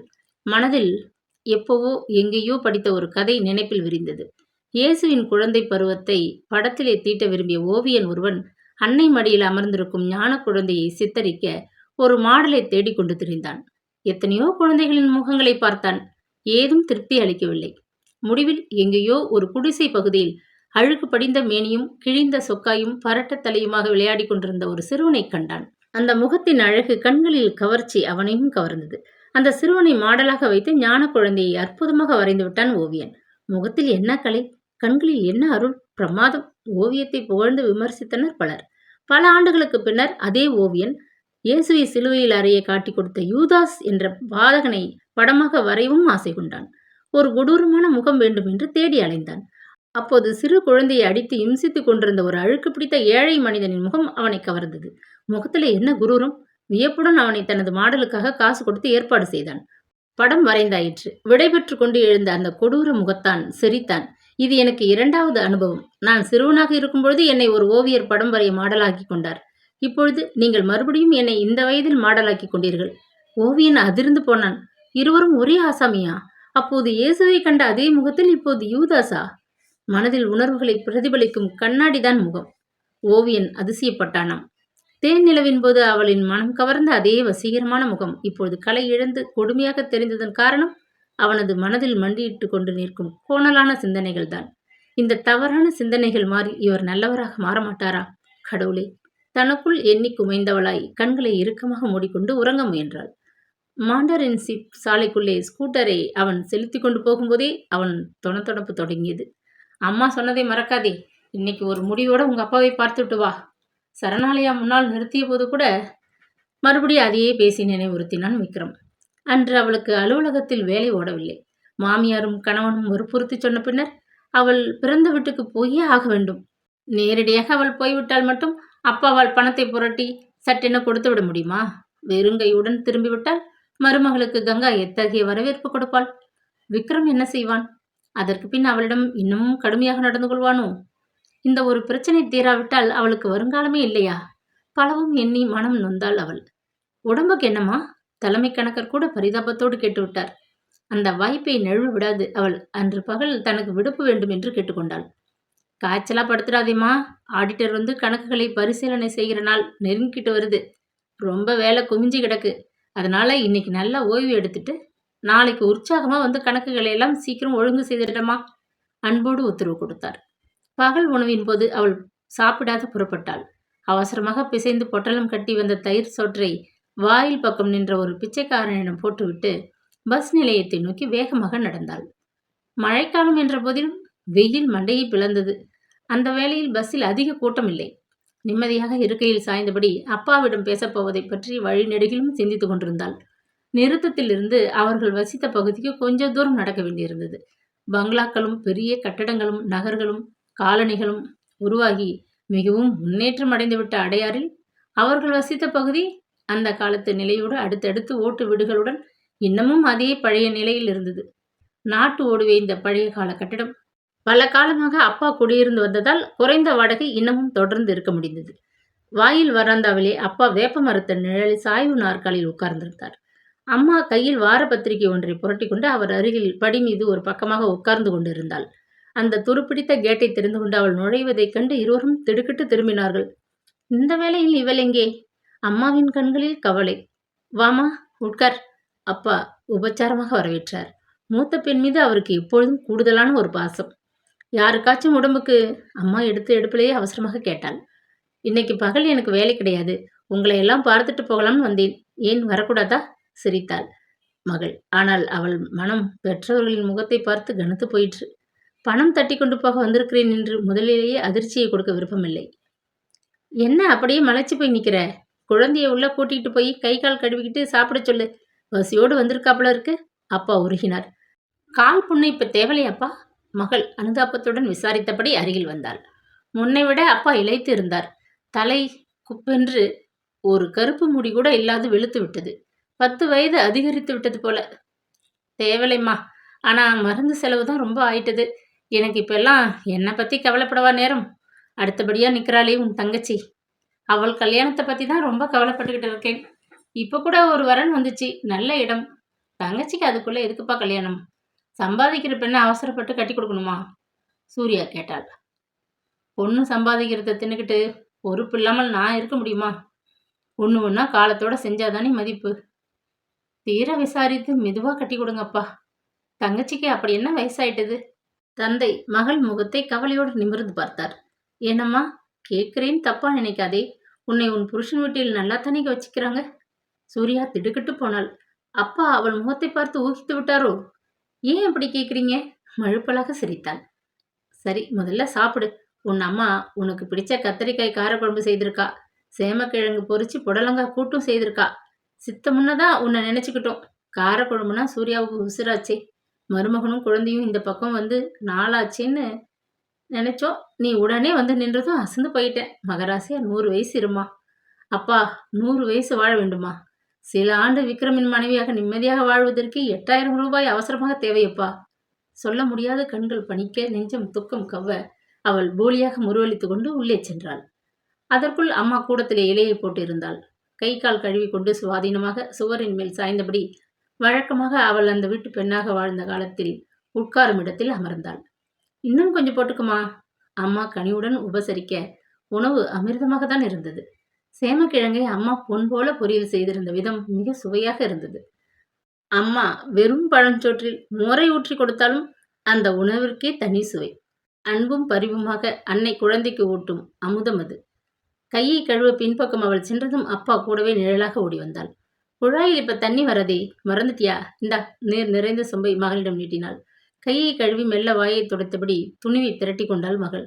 அம்மா, உங்ககிட்ட தனியா பேசணும். தாயின் முகத்தில் கலவரம் படர்ந்தது. கல்யாணத்தின் போது அப்பா ஒப்புக்கொண்டபடி இன்னமும் ஸ்கூட்டர் வாங்கி தரலன்னு என் மாமியார் பேசுறாங்க. அப்பா அதை மறுக்கலையே. ஆனா இப்ப கையில பணம் இல்லைங்கிறது உனக்கு தெரிஞ்சது தானே சூர்யா? அம்மா, நானா கேட்கல. பண விஷயத்த அப்பா கிட்ட பேசிட்டு சீக்கிரம் ஏற்பாடு பண்ணிட்டு வான்னு சொல்லி அனுப்பினாங்க. அதான் வந்தேன். குற்ற உணர்வுடன் பதிலளித்தாள் அவள். காய்ந்து போன உதட்டை நக்கி கொண்டாள் அம்மா. அவளுக்கு வார்த்தைகள் தடுமாறின. 8000 ரூபாய் எப்படி புரட்டுவது என்ற திகில் மிரட்சியாக முகத்தில் தெரிந்தது. அப்பா கிட்ட கேட்க போறியா? கவலையுடன் வினவினாள் அம்மா. பின்ன யார்கிட்ட கேட்கறது?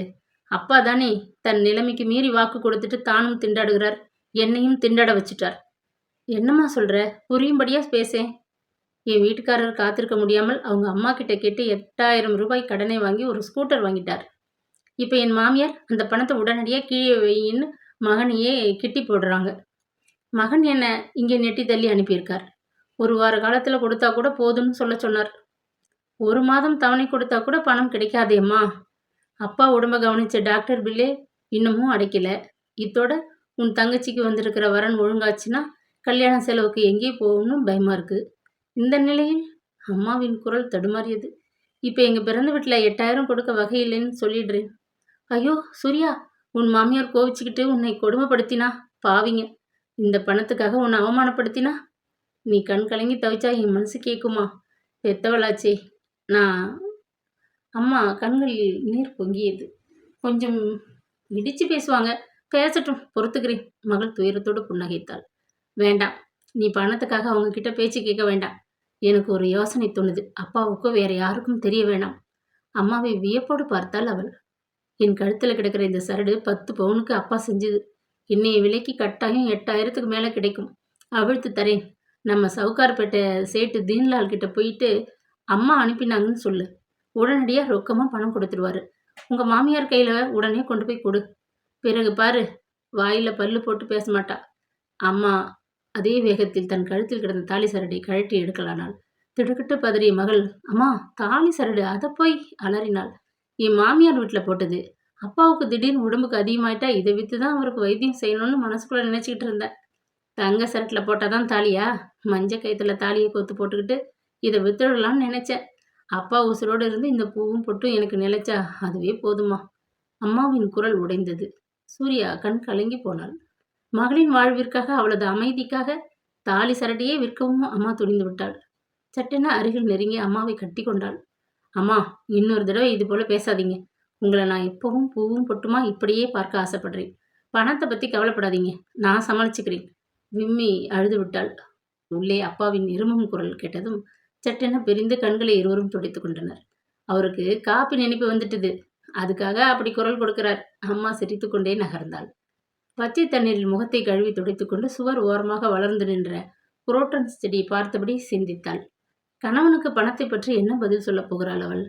மாலை வெயில் மங்கத் தொடங்கிய போது அவள் வேண்டா வெறுப்புடன் வீட்டுக்கு கிளம்பினாள். பிறந்த வீட்டுல முன்போல தங்கிட மாட்டோமா என்ற ஆதங்கம். புண் ஆறாத காலுடன் அப்பா நொண்டிக் கொண்டு பஸ் நிலையம் வரை துணைக்கு வர கிளம்பினார். இந்தா, இதை மறக்காம எடுத்துட்டு போ. புறப்படும் குழந்தைகளுக்காக செய்து வைத்திருந்த வேர்க்கடலை உருண்டை நிறைந்த டப்பாவை எடுத்து அவளிடம் கொடுத்தாள் அம்மா. அவளது மாமியார் கங்கா அதை கண்டதும் எத்தனை கசப்பாக வெடிக்கப் போகிறாள் என்ற எண்ணத்தில் சூர்யாவின் உடல் லேசாக நடுங்கியது. மகள் கிளம்பினாள். அப்பா மேல் துண்டை உதறி போட்டுக்கொண்டு நொண்டியபடியே பஸ் நிலையம் வரை மகளுக்கு துணையாக வர தயாராக வாயில் புறம் நின்றார்.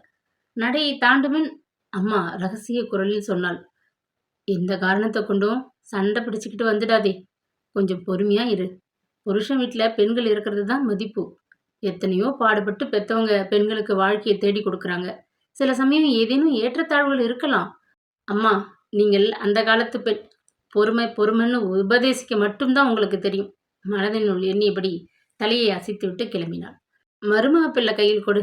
பரிவோடு மகள் கையில் கொடுத்தாள். சூர்யாவுக்கு அழுகை நெஞ்சை முட்டியது. அவள் வீட்டிற்குள் நுழையும் போதே இருட்டி விட்டது.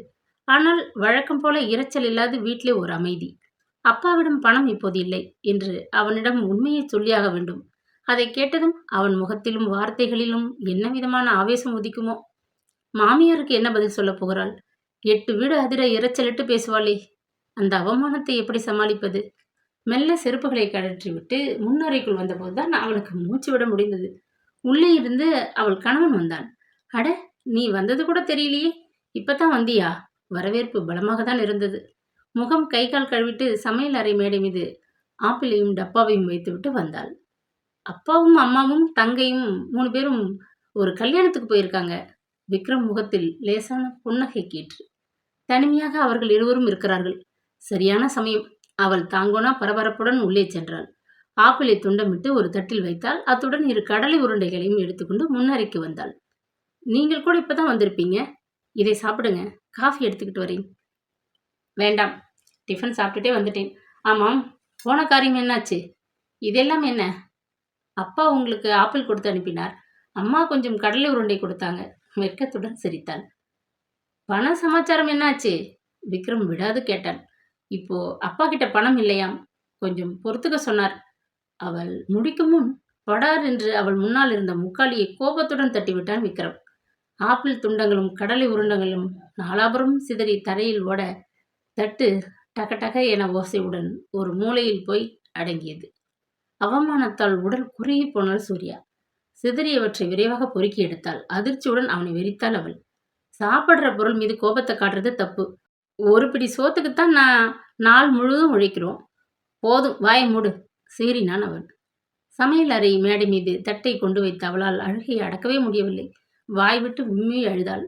தனிமையில் இருக்கையில் ஏதாவது 2 வார்த்தை அன்பாக பேசுவான் என்று எதிர்பார்த்தவளுக்கு மாபெரும் அதிர்ச்சி. மனைவியை விட 8000 ரூபாய் பெரிதாக போய்விட்டதே. அவளது விம்மல் வெடித்து சிதறியது. கூட்டில் அடைத்த புலி போல முன்னறையில் விக்ரம் உலாவுவது தெரிந்தது. கண்ணீரை துடைத்துக்கொண்டு வெளியே வந்தாள். பணம் என்று பேக அலையும் குடும்பத்தில் சிக்கிக் கொண்டு விட்டோமே என்ற நினைப்பு அவளுக்கு ஆத்திரம் ஊட்டியது. 8000 ரூபாய் தானே வேணும், அதை நான் தந்துடுறேன். மனைவியை வியப்புடன் திரும்பி பார்த்தான் விக்ரம். என் பிறந்த வீட்டில் போட்ட என் கழுத்து செயின், கை வளை எல்லாத்தையும் விற்று உங்கள் அம்மா கிட்ட கொடுத்துருங்க. அப்பன்னு கேட்டு வாக்கு கொடுத்த பணத்தை வாங்கிட்டு வர சொன்னா எனக்கே யோசனை சொல்றியா? திமிர் பிடிச்ச கண்ணா பின்னான்னு பேசாதீங்க. எனக்கும் கோபம் வரும். நல்லா பேசுவேன். இன்னமும் நீ பேசினால் என்ன செய்வீங்க? ரொம்ப மிரட்டாதீங்க. என்ன செய்வேனா? அருகில் வேகமாக வந்த விக்ரம் படார் என ஆத்திரத்துடன் அவள் கன்னத்தில் அறைந்தான். வீடே சுற்றுவது போன்ற பிரமிப்பில் அவள் கையால் கன்னத்தை அழுத்தி கொண்டு சிலையாக அதிர்ந்து போய் நின்றாள். விற்றென வாயிற்புறம் சென்ற விக்ரம் தனது ஸ்கூட்டரை தள்ளிக்கொண்டு வெளியே சென்றான். படபடவென்ற ஸ்கூட்டரின் சத்தம் தெருவிற்குள் சென்று மறைந்தது. மறுநாள் காலை அலுவலகத்திற்கு முன்னால் இறங்கிக் கொண்ட சூர்யா கணவன் போகும் வரை காத்திருந்தாள். காலையில் குளித்துவிட்டு தலையை சீவும் போதே கவனித்தாள். நல்ல வேளையாக கைவிரல் அடையாளமோ வீக்கமோ அவள் கன்னத்தில் காணப்படவில்லை. ஆனாலும் இடைத்தாடை ஓரமும் காது மடலும் வலித்தன. அதைவிட அவளது மனம் அவமான உணர்வால் விரிந்து வெடித்துவிடும் போல் வலித்தது. அடிமட்டத்தில் வாழும் ஒரு சாதாரண தொழிலாளி கூட மனைவியை நோக்கி கோபத்தில் கையை ஓங்க கூசும் அளவு நாகரிகம் அடைந்து விட்டிருக்கும் இந்த காலத்தில் படித்தவன், நாகரிகமான கௌரவம் மிக்கவன், படித்த பெண்ணை, அதுவும் அவனைப் போன்று சரிநிகராக வேலை செய்து சம்பாதிக்கிற மனைவியை கை நீட்டி அடித்து விட்டானே. குடித்துவிட்டு சாக்கடையை அருகே புரண்டு கிடக்கும் ஒரு கேவலமான மனிதன் கூட இப்படி அநாகரிகமான செயலில் ஈடுபட மாட்டான்.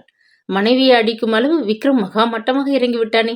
தொடர்ந்து இவனுடன் மனைவி என்று வாழ்வது சாத்தியப்படுமா? அவளது வாழ்க்கை மண் குதிரையை நம்பி ஆற்றில் இறங்கிய கதையாகிவிட்டாள். பலவும் எண்ணியபடி அவள் அலுவலகத்திற்கு போகாது பாண்டியன் சாலை பக்கமாகவே நடந்தாள். அங்கே தெரிந்த ஒரு கடையை அணுகி தொலைபேசியை பயன்படுத்தி அனுமதி வாங்கி கொண்டாள். வைத்தியரிடம் உடம்பை பரிசோதிக்கப் போவதால் காலை வேளையில் அவள் சற்று தாமதமாக வேலைக்கு வர நேரலாம் என அனுமதி கோரி தலைமை கணக்கரிடம் தொலைபேசியில் கேட்டுக்கொண்டாள். பிறகு பாரிமுனை செல்லும் பஸ்ஸை பிடித்தாள். அவளுடைய அண்ணன் அங்கே ஒரு அலுவலகத்தில் வேலை பார்த்து கொண்டிருந்தார். அதே தெருவில் ஒரு குடியிருப்பு பகுதியில் மனைவியுடன் வசித்து வந்தார். அண்ணன் சுகுமாரின் அலுவலகம் 3வது மாடியில் இருந்தது. மூச்சிறைக்க படிகளை கடந்து அறைக்கு முன்னால் இருந்த பலகையில் வந்து உட்கார்ந்தாள். நெஞ்சு படபடவென்று அடித்து கொண்டது. அறைக்குள் அண்ணன் யாரிடமோ பேசும் குரல் கேட்டதும் அவளுக்கு அழ வேண்டும் போன்ற துயரம் நெஞ்சில் புரண்டது. அந்த மனிதர் பேசிவிட்டு வெளியேறியதும் பையனிடம் தான் என்னார் என அறிமுகப்படுத்தி கொண்டாள். உள்ளே போங்கம்மா, தாராளமாக அவன் அனுமதித்தான். கோப்பு ஒன்றை கவனித்துக் கொண்டிருந்த அண்ணன் திடுக்கிட்டு போனான். என்னம்மா, என்ன தேடிக்கிட்டு வந்திருக்கிறாப்புல இருக்கு? என்ன சங்கதி? வியப்பும் சிரிப்பும் கலந்த குரலில் எதிரே கிடந்த நாற்காலியை காட்டினார். அவள் உட்கார்ந்தாள். அண்ணன் முகத்தை பார்த்ததும் அடக்கி வைத்திருந்த அழுகை பேரிட்டது. உதடுகள் துடித்தன. அண்ணா, எனக்கு மன வாழ்வே கசந்து விட்டது. அதனால் நான் என் கணவர்கிட்ட இருந்து பிரிந்து பிறந்த வீட்டுக்கே போயிடலாம்னு நினைக்கிறேன். கண்கள் பொலபொலவென்று நீரை சிந்தின. அண்ணன் அதிர்ந்து போனார். பிறகு நடந்து அவள் அருகில் வந்து கைக்குட்டையை நீட்டினார். கண்களை துடைச்சிக்க, அழுகையை நிறுத்து, விவரமா சொல்லு, இப்ப என்ன நடந்தது? மென்று விழுங்கியபடி ஸ்கூட்டர் விவகாரத்தை சொன்னாள். அப்பா கிட்ட பணம் இல்லை. உங்க அம்மா அவசரப்பட்டா என் நகைகளை வித்து கொடுத்துடலாம்னு சொன்னேன். அதுக்கு வந்து ஓங்கி கன்னத்தில் பேச முடியாமல் விம்மினாள் அவள். அண்ணன் ஆதரவுடன் அவள் நெற்றி மீது புரண்ட கூந்தலை விரலால் ஒதுக்கிவிட்டு மெல்ல முதுகை தட்டினார். தங்கச்சி, ஏதோ ஆத்திரப்பட்டு தவறா மருமக பிள்ளை நடந்துகிட்டார். ஒத்துக்கிறேன், அவர் செய்தது தவறு தான். இதுதான் முதல் தடவை. அதுக்காக நீ விவாகரத்து வரைக்கும் போகணுமா? இது நியாயமாகுமா? அண்ணா, இன்னும் உங்ககிட்ட கூட சொல்ல முடியாத அளவு கஷ்டங்கள் இருக்குது. அந்த வீட்டில் என்னால் ஒரு வினாடி கூட இனிமே இருக்க முடியாது. அண்ணா யோசித்தார். அண்ணா, என்னை உங்கள் வீட்டில் வச்சுக்க மாட்டீங்களா? எனக்கு இந்த வாழ்க்கை பிடிக்கல, அரற்றினாள். அது எப்படி முடியும்? கணவனோடு வாழ்ந்துக்கிட்டு இருக்கிற சமயம் நீ எப்போ வேணும்னாலும் வந்து என்னோட 10 நாள் 1 மாதம் கூட வந்து தங்கலாம். அதுதான் முறை. அது இல்லாமல் கணவன்கிட்ட சொல்லாமல் கொள்ளாமல் என்னோட வீட்டில் வந்து தங்கினா நான் எப்படிமா அதை அனுமதிக்க முடியும்? ஒரு தங்கைக்கு அண்ணன் அடைக்கலம் கொடுத்தா அது தப்பா அண்ணா? கல்யாணம்ங்கிறது 1000 காலத்து பயிர். அதை அப்படி அலட்சியமாக ஒரு சின்ன தவறின் பேரில் முடிவு கட்டிட முடியாதுமா. உங்களோட நான் வந்து தங்கிறது உங்களுக்கு பிரியம் இல்லைன்னா அடையாருக்கு போய் அப்பா அம்மாவோட இருந்துக்கிறேன். அது தவறு இல்லையே. உன் கணவனோட வீட்டை விட்டு அவங்க அனுமதி இல்லாமல் நீ என்னோடையோ அல்லது அப்பாவோடையோ வீட்டில் தங்கக்கூடாது. அதுக்கு நான் ஒரு காலம் சம்மதிக்க மாட்டேன். ஏனண்ணா, என் தங்கை வாழாவட்டியா இருக்கவா நான் பாடுபட்டு சேர்த்த பணத்தை செலவழித்து கட்டி கொடுத்த? உன் கணவனே உன்னை வீட்டை விட்டு விரட்டினாலும் நீ ஒத்துக்கக்கூடாது. அப்படி அர்த்தம் இல்லாமல் வெளியேற்றுற உரிமை அவனுக்கும் கிடையாது. தட்டி கேட்கறதுக்கு ஒரு தமையன் இருக்கேன், பயப்படாதே, தைரியம் சொன்னார் அண்ணன். 8000 ரூபாய் இல்லாமல் நான் அங்கே தொடர்ந்து வாழ முடியாதே அண்ணா, புலம்பினாள் தங்கை. விவரமா உன் கணவனிடம் மறுபடியும் சொல்லு. அப்பாவுக்கும் எனக்கும் கொஞ்சம் நிலைமை சுமாராயிட்டதும் எப்படியாச்சும் அந்த பணத்தை தந்துடுவோம்னு பொறுத்துக்க சொல்லு. மாட்டேங்கிறாங்க அண்ணா. அவள் கண்கள் கலங்கின. சின்ன குழந்தைங்க மணல் வீடு கட்டி அழிச்சிட்டு போகிறது போல நீ திருமணத்தை ஒரு விளையாட்டா எடுத்துக்க கூடாதுமா. குடும்ப வாழ்க்கை ஒரு பொறுப்பான விஷயம். கொஞ்சம் ஏறத்தாழ இருக்கும். பெண்கள் தான் பொறுமையா இருக்கணும். அம்மா சொன்ன அதே உபதேசம், பொறுமை பொறுமை.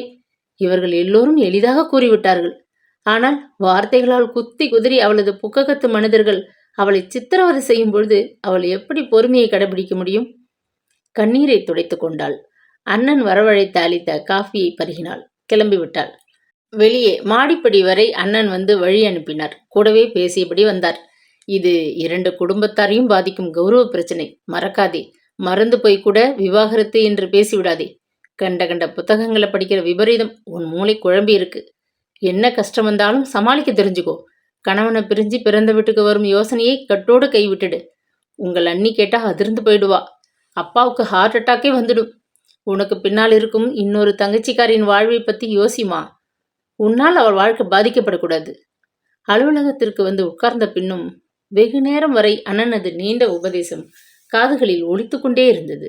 வேலையில் முழு மனதுடன் ஈடுபட முடியாமல் அவள் தவித்தாள். அடிக்கடி ஜன்னல் வழியே கூவத்தை உற்று பார்த்தாள். அன்று மாலை அவள் பஸ்ஸில் இருந்து இறங்கி வீட்டை நோக்கி வேகமாக நடந்தாள். இன்னமும் கன்னம் லேசாக வலித்தது. பேசாமல் திரும்பி பஸ்ஸை பிடித்து பிறந்த வீட்டிற்கு ஓடிவிட வேண்டும் போன்ற மனம் குழந்தைத்தனமாக அடம் பிடித்தது. வேண்டா வெறுப்பாக தங்கள் குடியிருப்பு பகுதி பக்கம் திரும்பியவள் திடுக்கிட்டு நின்றாள். தெருவிற்கு முன்னால் சாலையை ஒட்டியிருந்த சிறிய அழகான வீட்டின் முன் ஒரே கூட்டம். போலீஸ் தலைகள் வேறு. கவலையை மறந்து ஆவல் தலை தூக்க அந்த கூட்டத்தை பார்த்தபடி நின்று விட்டாள். சின்ன பொண்ணு பாவம், வாழ வேண்டிய வயசில் போய் இப்படி அநியாயமா செத்து போயிட்டதே. யாரோ அங்கலாய்த்தார்கள். கசமுசவென்று எல்லோரும் பேசியது கேட்டது. போலீஸ் கூட்டத்தை விலக்கி கொண்டிருந்தது. அதற்கு மேல் நிற்க முடியாமல் வீட்டிற்கு விரைந்தாள். குளித்து முடித்துவிட்டு அவள் பரபரப்பாக சமையலை கவனித்தாள். எல்லோரும் சாப்பிட உட்கார்ந்ததும் அவள் வழக்கம் போல உணவு பரிமாறி கொண்டிருந்தாள். இன்றைய விஷயம், அந்த கடைசி வீட்டு செய்தி அவர்களுக்கு அவளாக கிடைத்தது. கல்யாணமாகி 6 மாசம்தான் ஆகுதாம். அந்த பெண்ணுக்கு புருஷன்கிட்ட சண்டை போட்டுக்கிட்டு தூக்கு போட்டுக்குச்சாம். அப்படி ஒரு பொண்ணு பொறுமை இல்லாம பொங்கி போகலாமா? கங்கா வம்பை தொடங்கி வைத்தாள். அந்த பொண்ணு ஏதோ தவறு செய்திருக்கணும். இல்லாட்டி ஏன் புருஷங்காரன் கண்டிக்கிறான்? மாமனார் ரசத்தை உறிஞ்சியபடி அரட்டை அடித்தார்.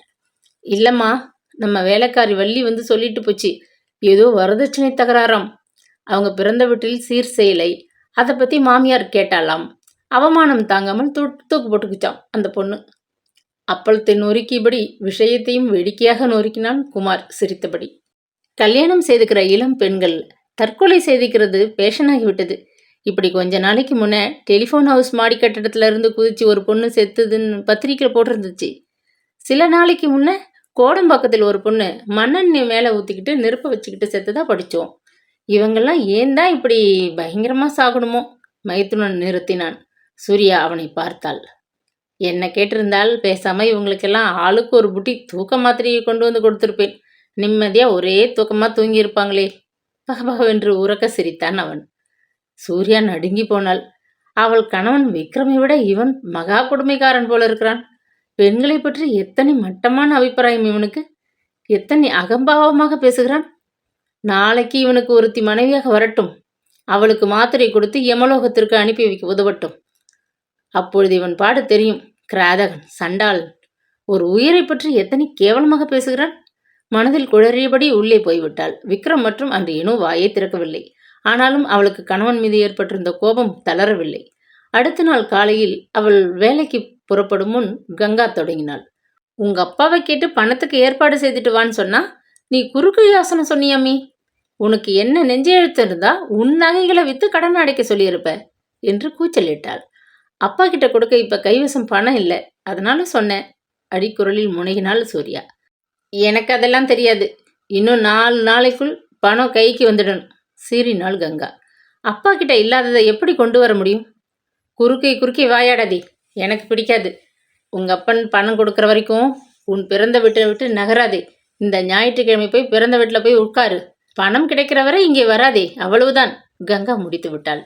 கற்சிலையாக நின்ற கணவன் முகத்தை பார்த்தாள். கேலி புன்னகையுடன் கல்லூரிக்கு கிளம்பி கொண்டிருந்த மைத்துனன், உதட்டை சுழித்து முகத்தை ஆட்டிய நாத்தி, உறுத்து விழித்த மாமனார், இத்தனை பேரும் தன்னை சுற்றி ஓநாய்களாக நிற்பது போன்ற பிரமிப்பில் அவள் மேனி பதறியபடி வேலைக்கு கிளம்பினாள். சரணாலயாவின் வாயிலில் இறங்கி கொண்டவள் உள்ளே செல்ல முயன்றபோது, சூர்யா என்று கணவன் கூப்பிட்டான். எப்படியாவது உங்க அப்பா கிட்ட இருந்து அந்த பணத்தை வாங்கிக்கிட்டு வந்து அம்மா கிட்ட கொடுத்துடு. இப்பொழுது அவன் குரலில் சிறிது தயக்கமும் கனிவும் துணித்தன. ஈட்டியாக பார்வையால் குத்தும் அந்த கண்களில் கூட சற்று இரக்கம் கனிந்து நின்றது. நான் என்ன செய்வேன்? என் அம்மாவிற்கு அடங்கி போக வேண்டியிருக்கு. சொல்ல தவிப்பவன் போல் கலக்கத்துடன் விழித்தான். மௌனமாக தலையசைத்துவிட்டு அவள் வேகமாக நகர்ந்து விட்டாள். அண்ணாவின் அறிவுரைப்படி கணவன் நடித்ததை அவள் மறந்து விட்டிருந்தாள். ஆனால் அவன் தாயாரும் மற்றவர்களும் அவளை நிறுத்தி வைத்து சுடுவது போல் சொற்களால் அவமானப்படுத்தி சுடும்போது பரிவாக ஒரு சொல் ஏன் பேசவில்லை? அப்படி ஒரு கோழையாக கல்லாக நின்ற அவனை அவளால் மன்னிக்கவே முடியவில்லை. கல்லானாலும் கணவன், எந்த மடையன் சொன்னான்? கோபமும் துக்கமுமாக அவள் அலுவலகத்திற்குள் புகுந்து தன் இருக்கையை அடைந்தாள். வேலையை சரிவர செய்ய முடியவில்லை. எதற்காக வேலை பார்க்க வேண்டும்? யாருக்காக சம்பாதிக்க வேண்டும்? எதற்காக வாழ்க்கை? ஏன் இந்த போலியான மனவாழ்வு? கேள்விகள் அவளை குடைந்தன. அடிக்கடி ஸ்கூட்டர் பணம் 8000 பூதம் போல் கற்பனையில் அவளை பயமுறுத்தியது. அவள் தந்தை அவ்வளவு பணத்திற்கு எங்கே போவார்? ஆனால் அந்த பணம் இல்லாமல் புக்ககத்திற்குள் அவள் நுழைய முடியாதே.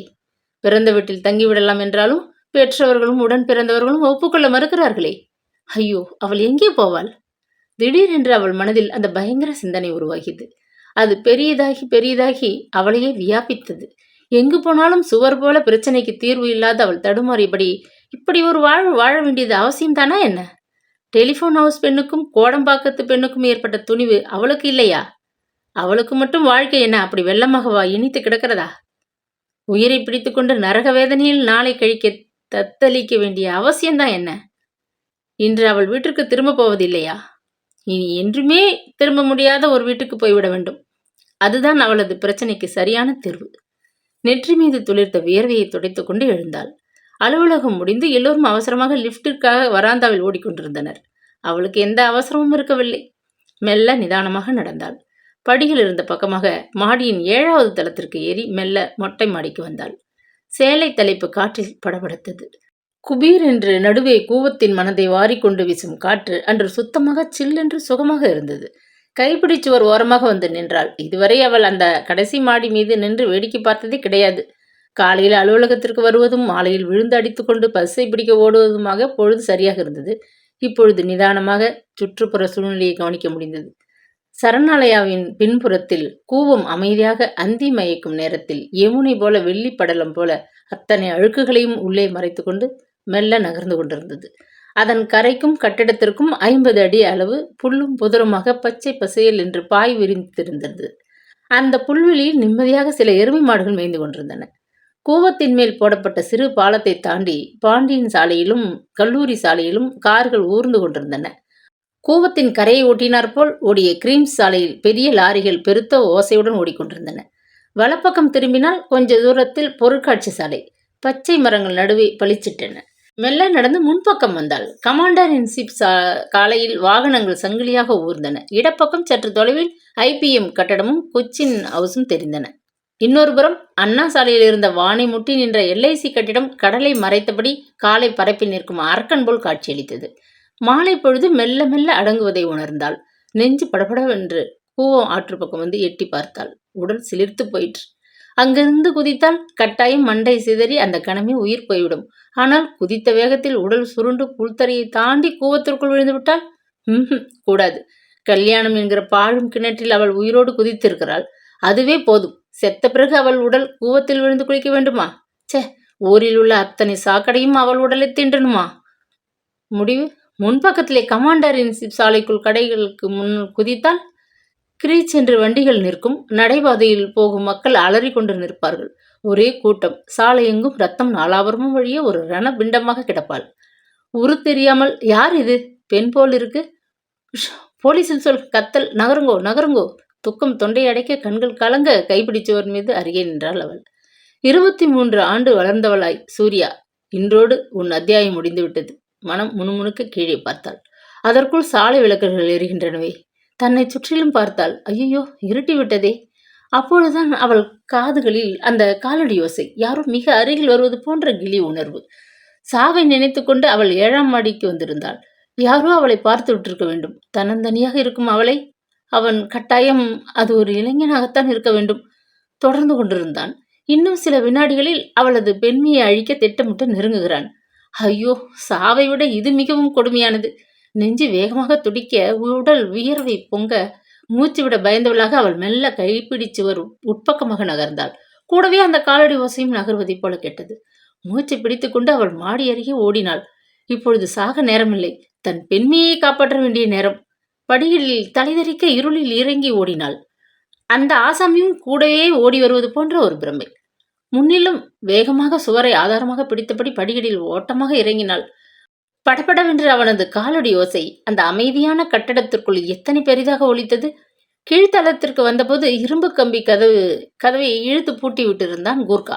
அவசரமாக கம்பிகளை பிடித்து ஆவேசத்துடன் உலுக்கினாள். தனக்கு தெரிந்த இந்தியில் கேட்டை திறக்கும்படி கத்தினாள். வாயிற்புறம் பீடி குடித்து கொண்டிருந்த கூர்கா திடுக்கிட்டு போனான். எல்லோரும் கட்டிடத்தை விட்டு போன பின்னரும் யாரோ உள்ளே இருக்கிறார்கள் போல் தோணுதே. ஓட்டமும் நடையுமாக வந்து பூட்டை திறந்து கம்பி கதவை தள்ளினான். அம்பு போல வெளியே பாய்ந்து ஓடி வந்த சூர்யா கால் இடறி சமாளித்து கொண்டு நின்றாள். யாரோ சாப்பிட்டு விட்டு விட்டெறிந்த புரச இலைச்சுருள் அவள் நடக்கும்போது புடவை ஓரத்தில் ஒட்டி கூடவே மாடியில் தரையில் பட்டு ஒளியை எழுப்பியிருக்கிறது. தனிமையில் சாவை நாடி நின்றவளை நிலகுலைய செய்திருக்கிறது. யாரோ ஒரு ஆள் என்று இருட்டில் மிரண்டு போயிருக்கிறாள். இப்போது அவளுக்கு சிரிப்பு வந்து விட்டது. அவளுடன் ஒட்டிக்கொண்டு கூடவே படிகளில் உருண்டு வந்த அந்த இலைச்சுருளை எடுத்து அப்பால் போட்டுவிட்டு பதட்டமாக பஸ் நிலையத்திற்கு வந்தாள்.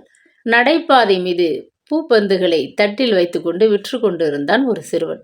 அந்த நேரத்திலே முல்லையும் மல்லிகையும் மலர்ந்து மனம் காற்றோடு கலந்து இனிமையாக அவளது முகத்திலே மோதியது.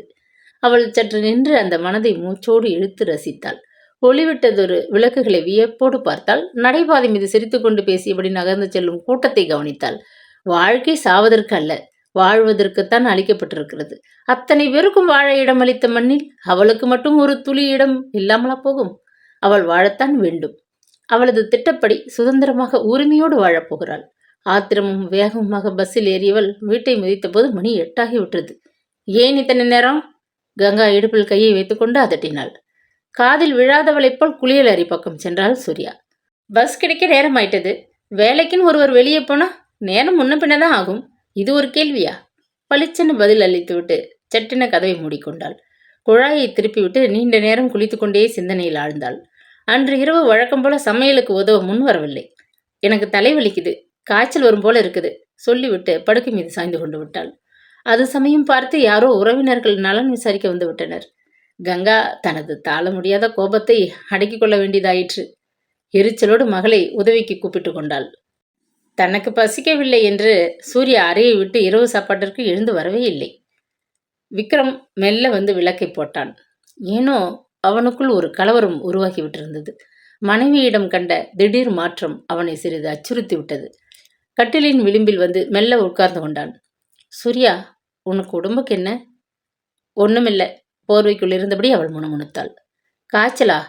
கையை நீட்டி அவளை தொட அவன் முயன்றபோது உடலை சுருக்கி கொண்டாள் அவள். ஒண்ணுமில்ல, எனக்கு ஓய்வு தேவை.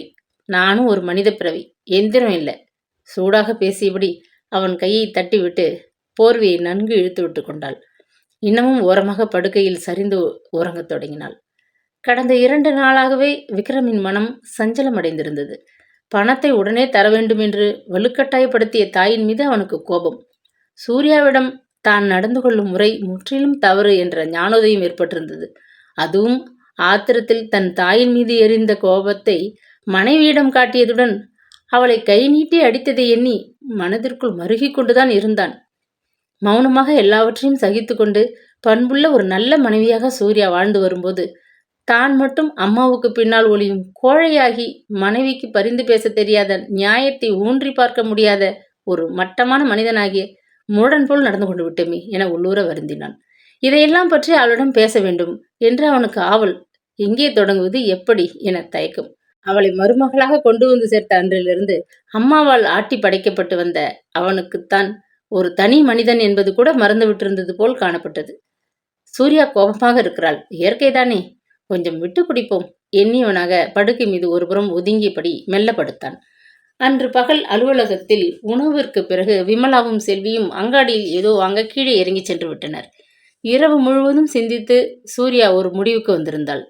தொடர்ந்து கொத்தடிமையாக 8000 ரூபாய்க்கு பேச்சு கேட்டுக்கொண்டு கணவனிடம் கன்னத்தில் அடிபட்டு கொண்டு அவள் ஒரு புழுவாக அந்த வீட்டில் வசிக்கப் போவதில்லை.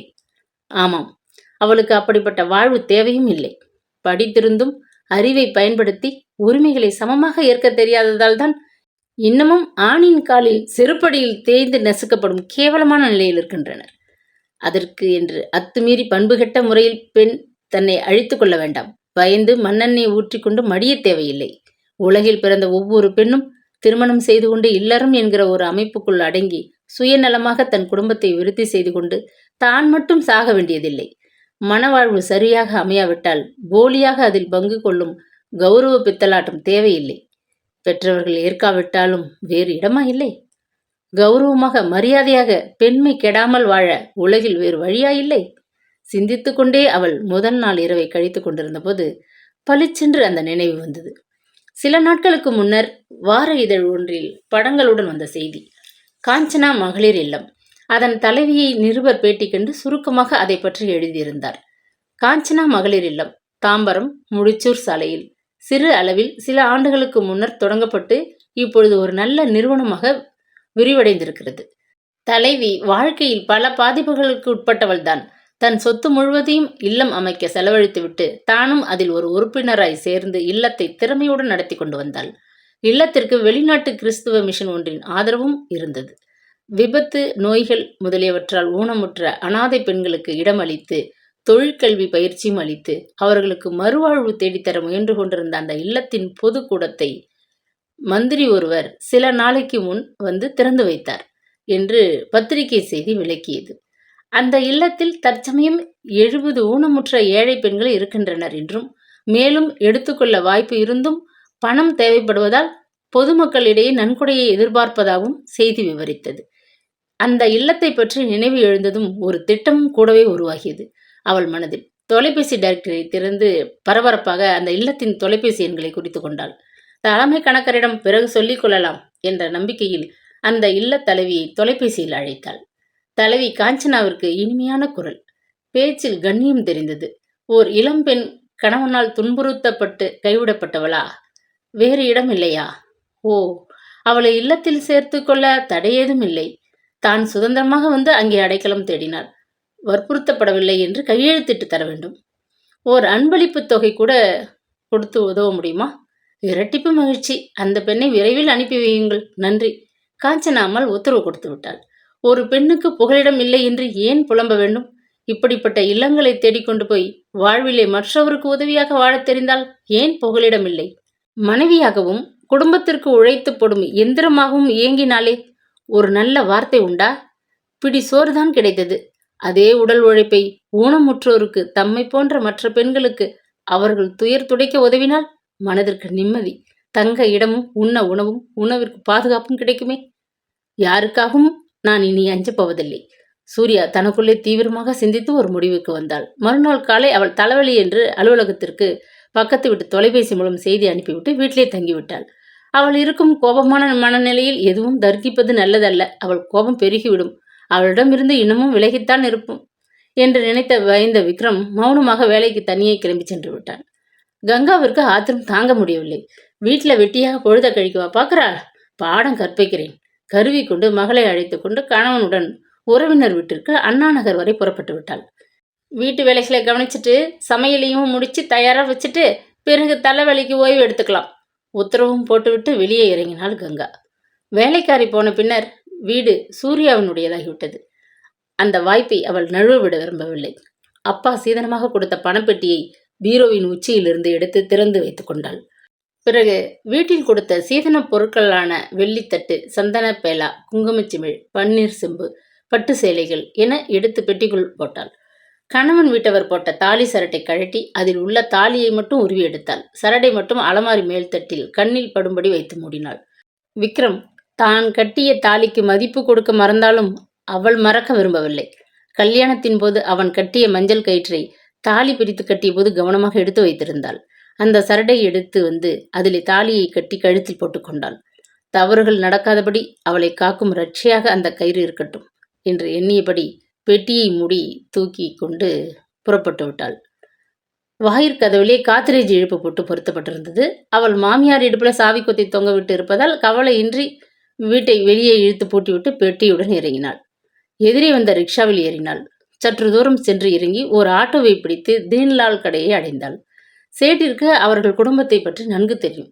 அப்பா அவரிடம் எத்தனையோ முறை கடன் வாங்கியிருக்கிறார். கொடுக்கல் வாங்கலில் தவணை தவறாமல் வட்டியுடன் சேர்த்தும் இருக்கிறார். வீட்டு ஜாமான்களை அடமானம் வைத்தும் விற்றும் பணம் பெற்றிருக்கிறார். என்னம்மா குழந்தை? சேட் பஞ்சி மெத்தை மீது கிடந்த திண்டிலிருந்து நிமிர்ந்து பற்களை காட்டி வரவேற்றார். ஜாமான்களை பெட்டியிலிருந்து எடுத்து வைத்தாள். நகைகளையும் கழற்றி முன்வைத்தாள்.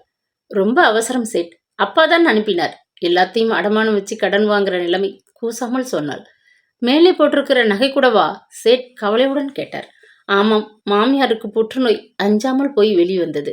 மருமகளை இம்சித்து மகனின் வாழ்க்கையை பாழடிப்பதும் ஓர் அசுரத்தனமான புற்றுநோய் தானே. வைத்தியம் செய்யறதுக்கு ஏகப்பட்ட பணம் செலவாகுமாம் சேட். ரொம்ப அவசரமா வேணும். 6 மாச வட்டியை எடுத்துக்கொள்ளுங்கோ. லேசில் அவர் சம்மதிக்கவில்லை. நகைகளில் மாற்று குறைவு என்றார். சேலைகளை அடமானம் வாங்க மறுத்து பார்த்தார். அவளும் விடவில்லை. விவாதித்து முடிவில் அரை மனதுடன் சேட்டை பணிய வைத்தாள். ஒட்டு மொத்தமாக மனதிற்குள் கணக்கு போட்ட சேட் 15,000 ரூபாய் எடுத்து வைத்தார். விவரமாக ரசீதும் போட்டு கொடுத்தார். 1 மாத லீவு கேட்டு முன்கூட்டியே தயாராக எழுதி வைத்திருந்த கடிதத்தை அலுவலகத்திற்கு தபால் பெட்டியில் சேர்த்தாள். தாம்பரத்திற்கு பயணம் புறப்பட்டாள். நல்ல வேளை, அவளை மின்சார ரயிலில் தெரிந்தவர்கள் யாரும் பார்க்கவில்லை. காஞ்சனா அம்மாள் அவளை வியப்புடன் பார்த்தாள். கழுத்தில் மஞ்சள் சரடை தவிர மேனியில் ஒரு குண்டுமணி பொன் கிடையாது. இடையில் ஒரு பழைய நூல் சேலை. ஆனாலும் முகத்தில் எத்தனை கலை, பேச்சில் எத்தனை புத்திசாலித்தனம். ஆனால் கண்களில் ஏன் இத்தனை துயரம்? சின்ன வயதிலேயே பல கொடுமைகளுக்கு ஆளாகிவிட்டவள் போல் இருக்கிறது. ஊனமுற்றோர் இல்லம்னு கேள்விப்பட்டு அடைக்கலம் தேடி வந்தேன். கை கால் ஊனங்களைப் போல கரு பெண்ணுக்கு வாழ்க்கையிலே ஏற்படுற பாதிப்புகளாய் உணர்வுகளுக்கும் ஊனமாகி விடலாம் இல்லையா? தலைவி மௌனமாகி அவளை பார்த்தாள். அப்படிப்பட்ட ஊனம் ஏற்பட்டுத்தான் உங்களுடைய உதவியை நாடி வந்திருக்கிறேன். ஏத்துக்கணும். என் சார்பில் இந்த இல்லத்துக்கு என் அன்பளிப்பு 15,000 ரூபாய் தர விரும்புகிறேன். நான் இங்கே எவருக்கும் பாரமாக இருக்க மாட்டேன். படித்தவள், தட்டெழுத்து சுருக்கெழுத்து தெரியும். கணக்கரா உதவ முடியும். வேறு எந்த வேலையானாலும் சரி, எனக்கு தேவை ஒரு பிடி சோறும் பாதுகாப்பான இடமும் தான்.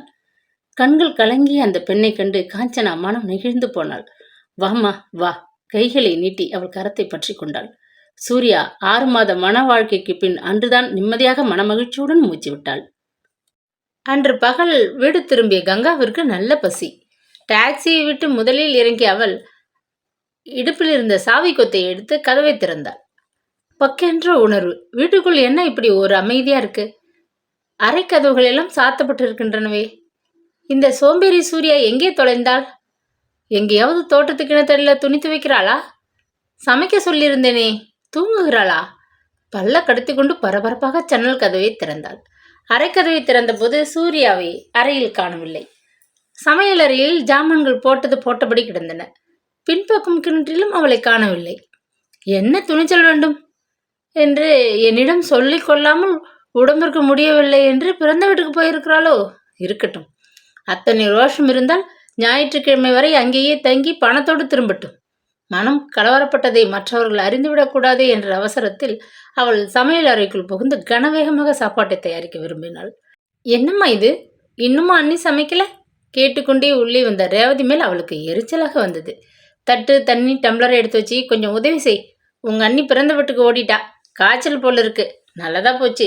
இல்லாட்டி நமக்கும் காய்ச்சல் தொத்தி இருக்கும். தலைக்கு தண்ணி ஊற்றிக்கிட்டு பணத்தோட வரட்டும். அண்ணி பிறந்த வீட்டுக்கு சொல்லிக்கிட்டு தானே போனாங்களாம்மா? ரேவதிக்கு ஏனோ சந்தேகம்.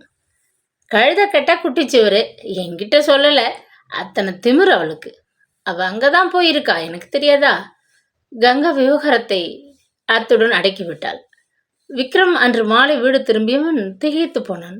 ஒரு வார்த்தை அவனிடம் அவள் சொல்லவில்லையே. ரொம்ப கோபமாக இருக்கிறாள் போல இருக்குதே. ஏமாந்தவள் என்று அவனும் வீட்டில் இருந்தவர்களும் அவளை ஓட ஓட விரட்டியதன் பலன். இப்பொழுது அவளே எதிர்த்து கொண்டு விட்டாள். ஒரு புழுவுக்கு கூட துணிச்சல் வந்து விடுவது இயற்கைதானே. பொறுமையாக இருப்போம். அம்மா பணக்கெடு வைத்திருக்கும் ஞாயிறு தாண்டட்டும். பிறகு நேரே அலுவலகத்திலிருந்து திங்கள் மாலை சென்று காத்திருந்து கூடவே ஸ்கூட்டரில் அழைத்து வந்து விடலாம். காய்ச்சலுக்கு பின் உடம்பு தளர்ந்து விட்டிருப்பாள். பஸ்ஸை பிடித்து கூட்டத்தில் ஈடுபட்டு ஏன் அவதிப்படணும்? சூர்யாவை பற்றி இறக்கப்பட்டான். இத்தனை நாள் அவள் வீட்டில் அவன் அருகே இருந்தபோது ஏற்படாத கனிவு அவள் இல்லாத போது தன்னுள் பொங்கி புரள்வதை உணர்ந்தான். அவள் இல்லாத வீடு இப்படி வெறுமையாக இருக்கிறதே. அலுப்பு வந்தது அவனுக்கு. சாப்பிடக்கூட பசி இல்லை என்பது போல் தோன்றவே காப்பி மட்டும் குடித்துவிட்டு படுத்து விட்டான். உறக்கம் வரவில்லை.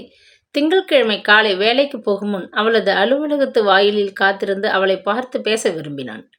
அவளை பார்க்காது பேசாது நேரே அலுவலகம் போனால் வேலை ஓடாதது போல் அவனுக்கு ஒரு ஏக்கம். அடையாறிலிருந்து அவள் கட்டாயம் திங்கள் காலையில் பஸ்ஸில் புறப்பட்டு வேலைக்கு வர வேண்டும். அனாவசியமாக விடுப்பு எடுக்கும் சோம்பேறி இல்லை அவள். பொறுமையாக அவளை பற்றி நினைத்த வண்ணம் ஸ்கூட்டருடன் சரணாலயாவின் வாயிலில் ஒருபுறம் காத்திருந்தான். நேரம் ஓடியது. லிப்ட் மேலும் கீழும் இயங்கிக் கொண்டிருந்தது. பலர் கட்டடத்துக்குள் புகுந்தனர், பலர் வெளிப்பட்டனர். ஆனால் அவளை மட்டும் காணவில்லை. அவனுக்கும் வேலைக்கு போகும் நேரம் ஆகிவிட்டது. அதற்கு மேல் கீழே காத்து நிற்பதில் பயனில்லை என்று லிப்டுக்குள் நுழைந்து 6வது தளத்தை அடைந்தான். சூர்யா என்ற பெயரை கேட்டதும் உற்சாகமாக தலை நிமிர்ந்தாள் செல்வி. அதற்கு முன் அவனை பார்த்ததில்லை. நீங்கள் அவளுக்கு என்ன வேணும்? வியப்புடன் கேட்டாள். சூர்யாவோட கணவன். என் பேர் விக்ரம். அவங்கள பார்த்து பேசணும். ஒரு சில நாளாக அவங்க பிறந்த வீட்டில் இருந்து இன்னைக்கு தான் வேலைக்கு வந்துக்கிட்டு இருக்காங்க. செல்வியின் கண்களில் வியப்பும் சந்தேகமும் தாண்டவம் ஆடின. இத்தனை அழகான கணவனா சூர்யாவிற்கு? ஆமாம், எதற்காக அலுவலகத்தை தேடிக்கொண்டு வந்திருக்கிறான்? சண்டையா? போன வாரம் முழுவதும் அரை நாள் லீவு, 4 நாள் லீவுன்னு விடுப்பு எடுத்துக்கிட்டாங்க. கடைசியாக உடம்புக்கு முடியலன்னு 1 மாதம் ஓய்வு வேணும்னு கடிதம் அனுப்பிட்டாங்க. நன்றி கூறிவிட்டு சட்டனை கீழே இறங்கிய விக்ரமுக்கு அலுவலகம் போகவே விருப்பமில்லை. 1 மாத விடுப்பு போட்டு இருப்பதால் கட்டாயம் சூர்யாவுக்கு உடம்புக்கு என்னவோ கோளாறு வந்திருக்கிறது. நேரே போய் பார்த்து விட்டு மறுவேளை. ஞாயிற்றுக்கிழமையே போய் பார்க்காதது தப்பு. மேனேஜரிடம் பிறகு சொல்லி கொண்டால் போயிற்று. சூர்யாவை பார்க்காது வேலைக்கு போனால் மனம் அங்கேயே இருக்காதே, நிம்மதியாக எதுவுமே செய்ய முடியாதே.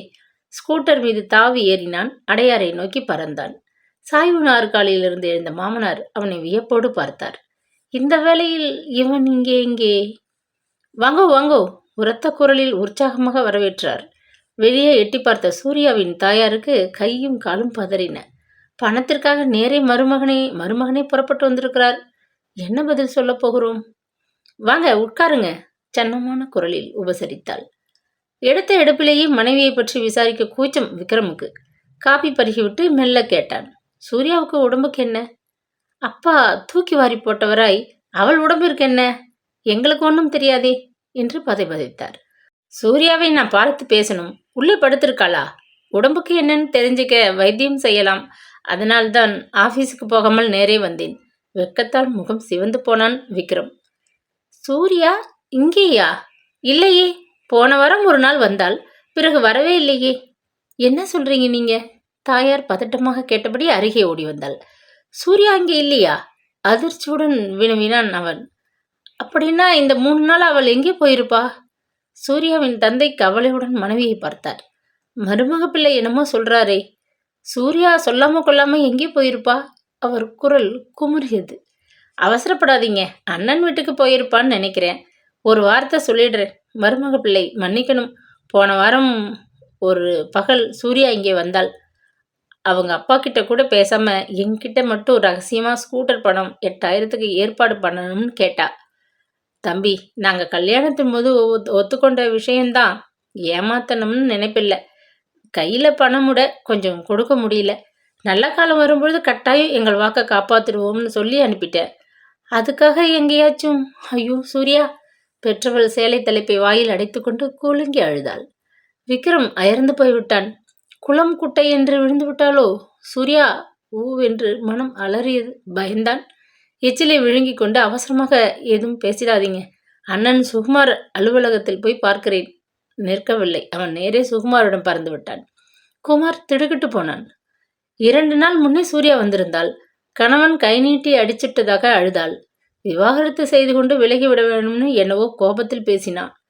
சமாதானப்படுத்தி அனுப்பினேன். என்ன ஆயிட்டது? கலவரத்துடன் அலறினார் அண்ணன். சூர்யா வீட்டை விட்டு வெளியேறி 3 நாளாச்சு. எங்கே போயிருப்பான்னு தெரியல. விக்ரம் பேச முடியாமல் திணறினான். அவனது கற்பனையில் சூர்யா ரயில் தண்டவாளத்துக்கு இடையில் துண்டாகி கிடந்தாள். கடலில் விழுந்து 3 நாளைக்கு பிறகு உடல் ஊதி கரையில் போலீஸ் வரவிற்காக கிடந்தாள். கார் முன் விழுந்து அரசாங்க மருத்துவமனையில் ஐஸ் அறையில் பிணமாக. ஐயோ! அவனுடைய சூர்யா!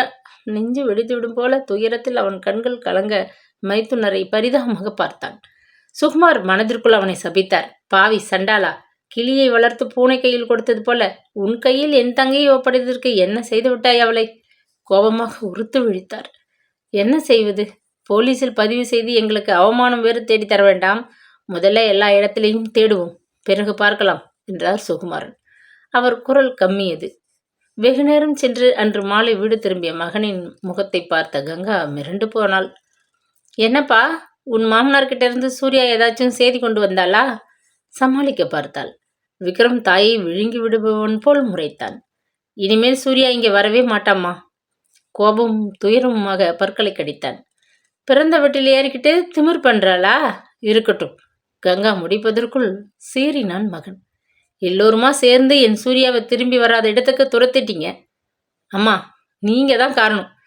ஒரு ஸ்கூட்டர் பணத்துக்காக குலவியா கொட்டி அவளை சாகடிச்சிட்டீங்க, கூச்சலிட்டான். புத்தக அடுக்கை மேஜை மீது போட்டுவிட்டு குமார் அருகில் வந்தான். நாங்க ஒன்றும் சாகடிக்கல. ஒரு சின்ன விஷயத்துக்கு மண்ணெண்ணெயை விட்டுக்கிறதுன்னு பெண்கள் கிளம்பிட்டாங்க. அதுக்கு அம்மா என்ன செய்வாங்க? குறுக்கே இறைந்து கத்தினான்.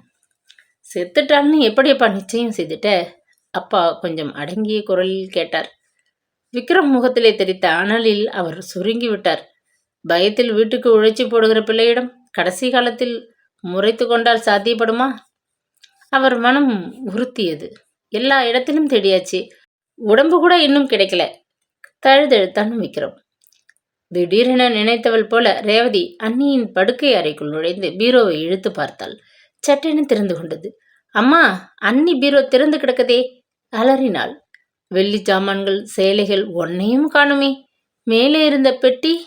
சரிதான், எல்லாத்தையும் எடுத்துக்கிட்டு எங்கேயோ போயிட்டாளே பாவி, கங்கா கூக்குரலிட்டு புலம்பினாள்.